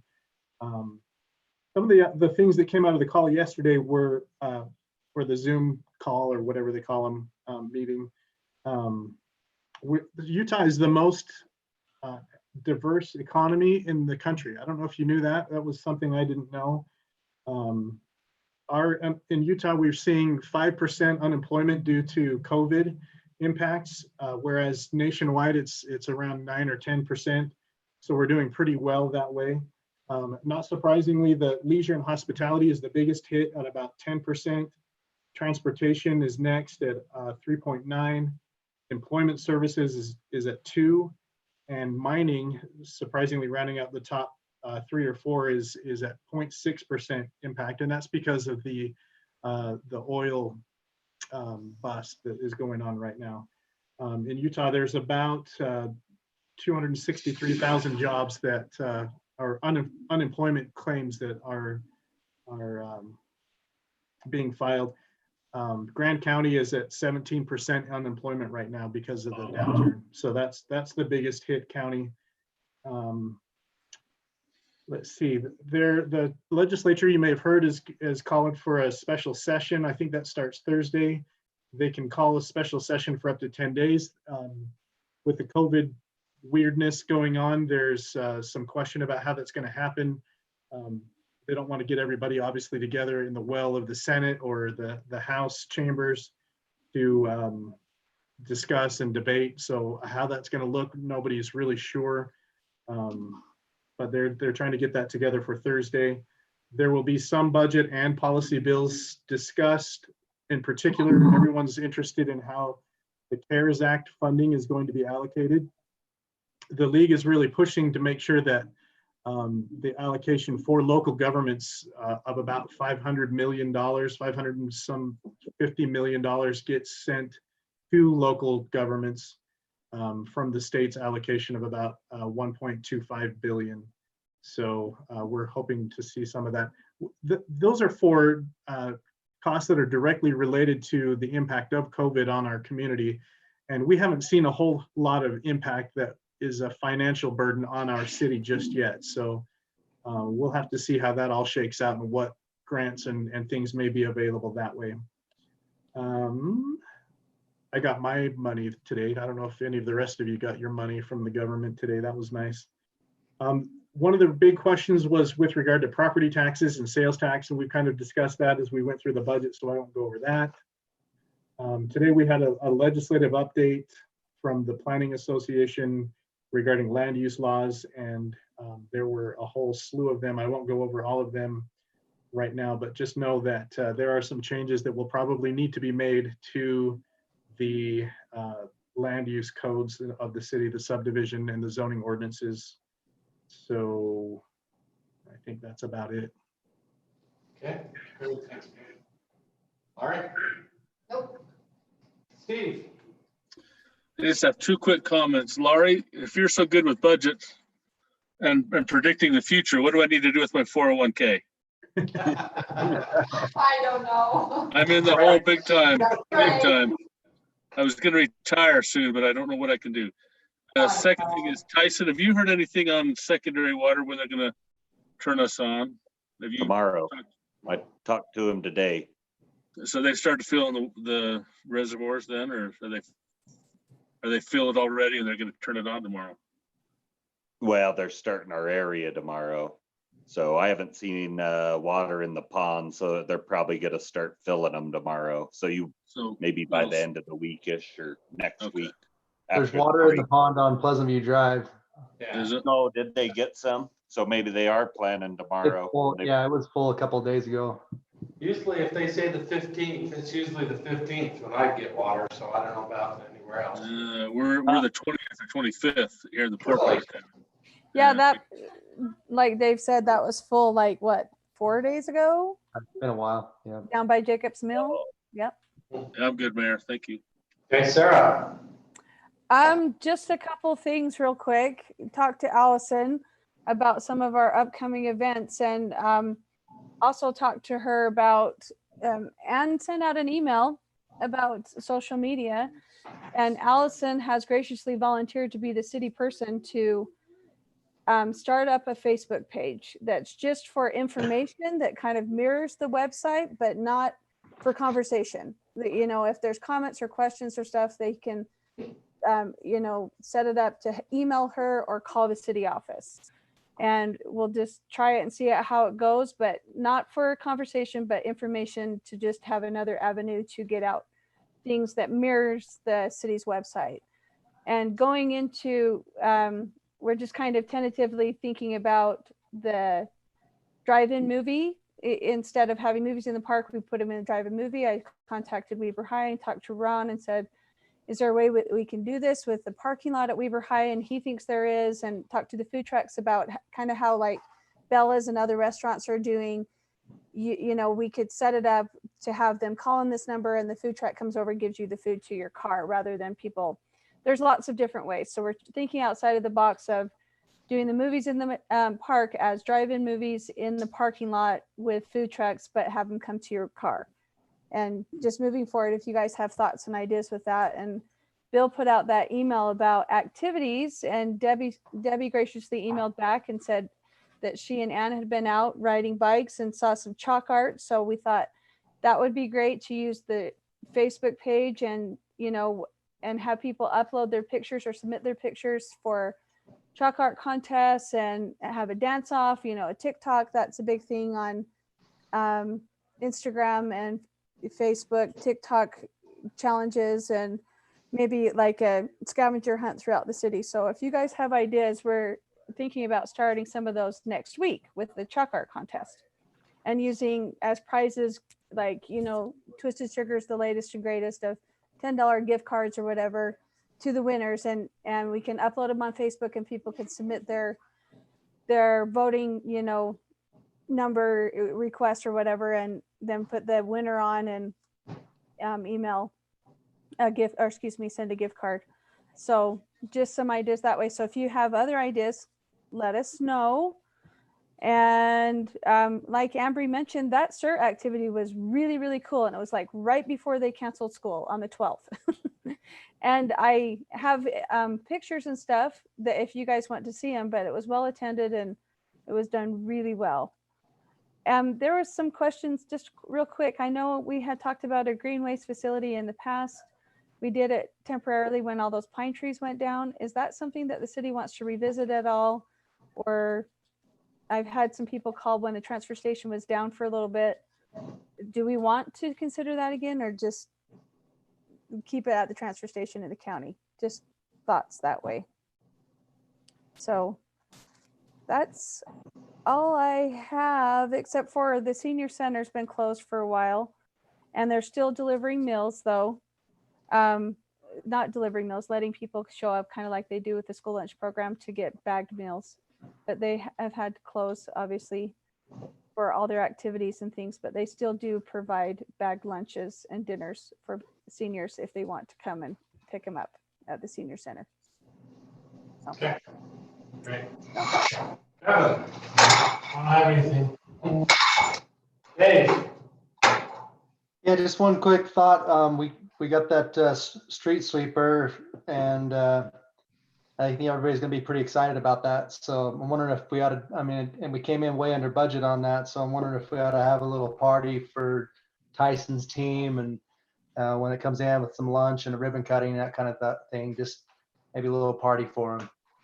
So just a thought. That'd be awesome. I'm all for parties. We'll have to have. As long as we don't violate the social distancing. No problem. Virtual party. Sitting a day or two, that could be a problem. At least get them some lunch for it. So. And? No, thank you. I don't know if you guys have seen the new TikTok dance about how to wash your hands and stuff. I've been working on it, so I really want to do that contest. No, just yes, that'd be awesome. So on just piggybacking on Sarah's Facebook comment, so there's a Pleasant View City Residents Facebook page that's not official. And there's 485 members on that. And so I think that the social media is really powerful, and I'm glad that Allison will mirror what we've got.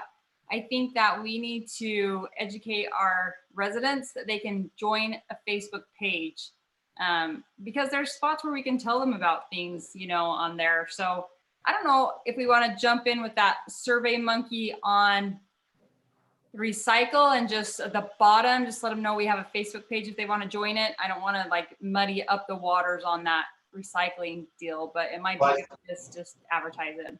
I think once it's in place, I think we can get the word, start getting the word out by social media and also, like on our billings.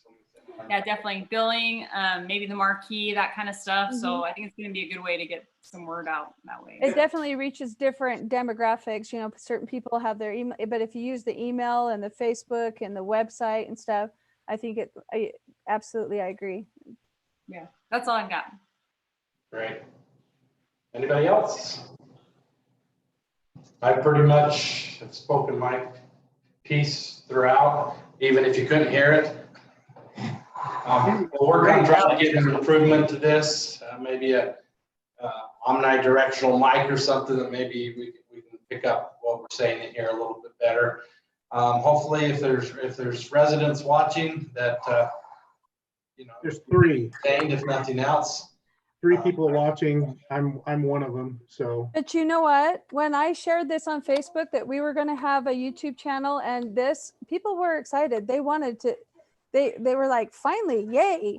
So they can go back and view it. They don't have to view it live. They can go back and view it anytime they want. So I think what we'll try to do maybe is, as when this ends, look at a camera or something in the council chambers, where we can just push it out each time, you know, our meetings, so people can view it if they would like to view it. I think that would be a great thing. I did it for the county commissioners when I was over IT.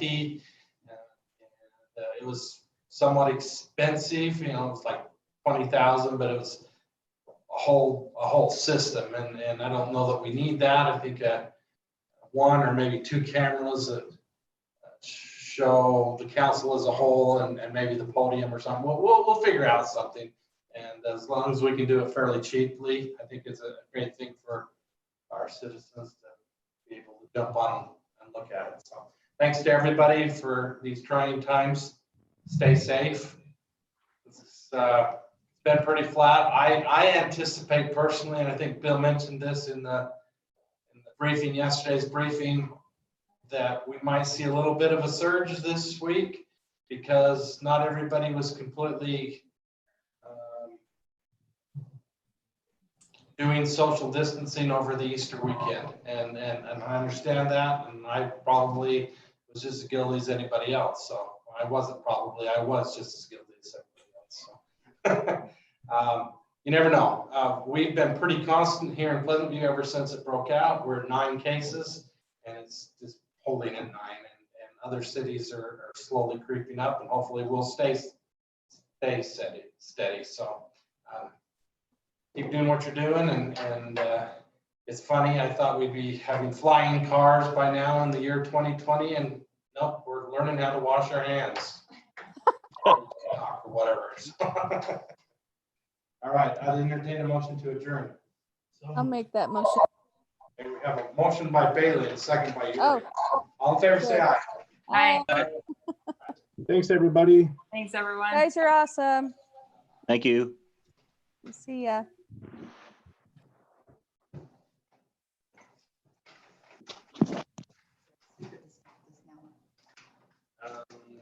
It's not your I'd say yeah, the square. pause. Stop. I don't know if that. It's gonna convert it when the meeting ends, so Is it I converting think right you now? say end meeting and it converts it.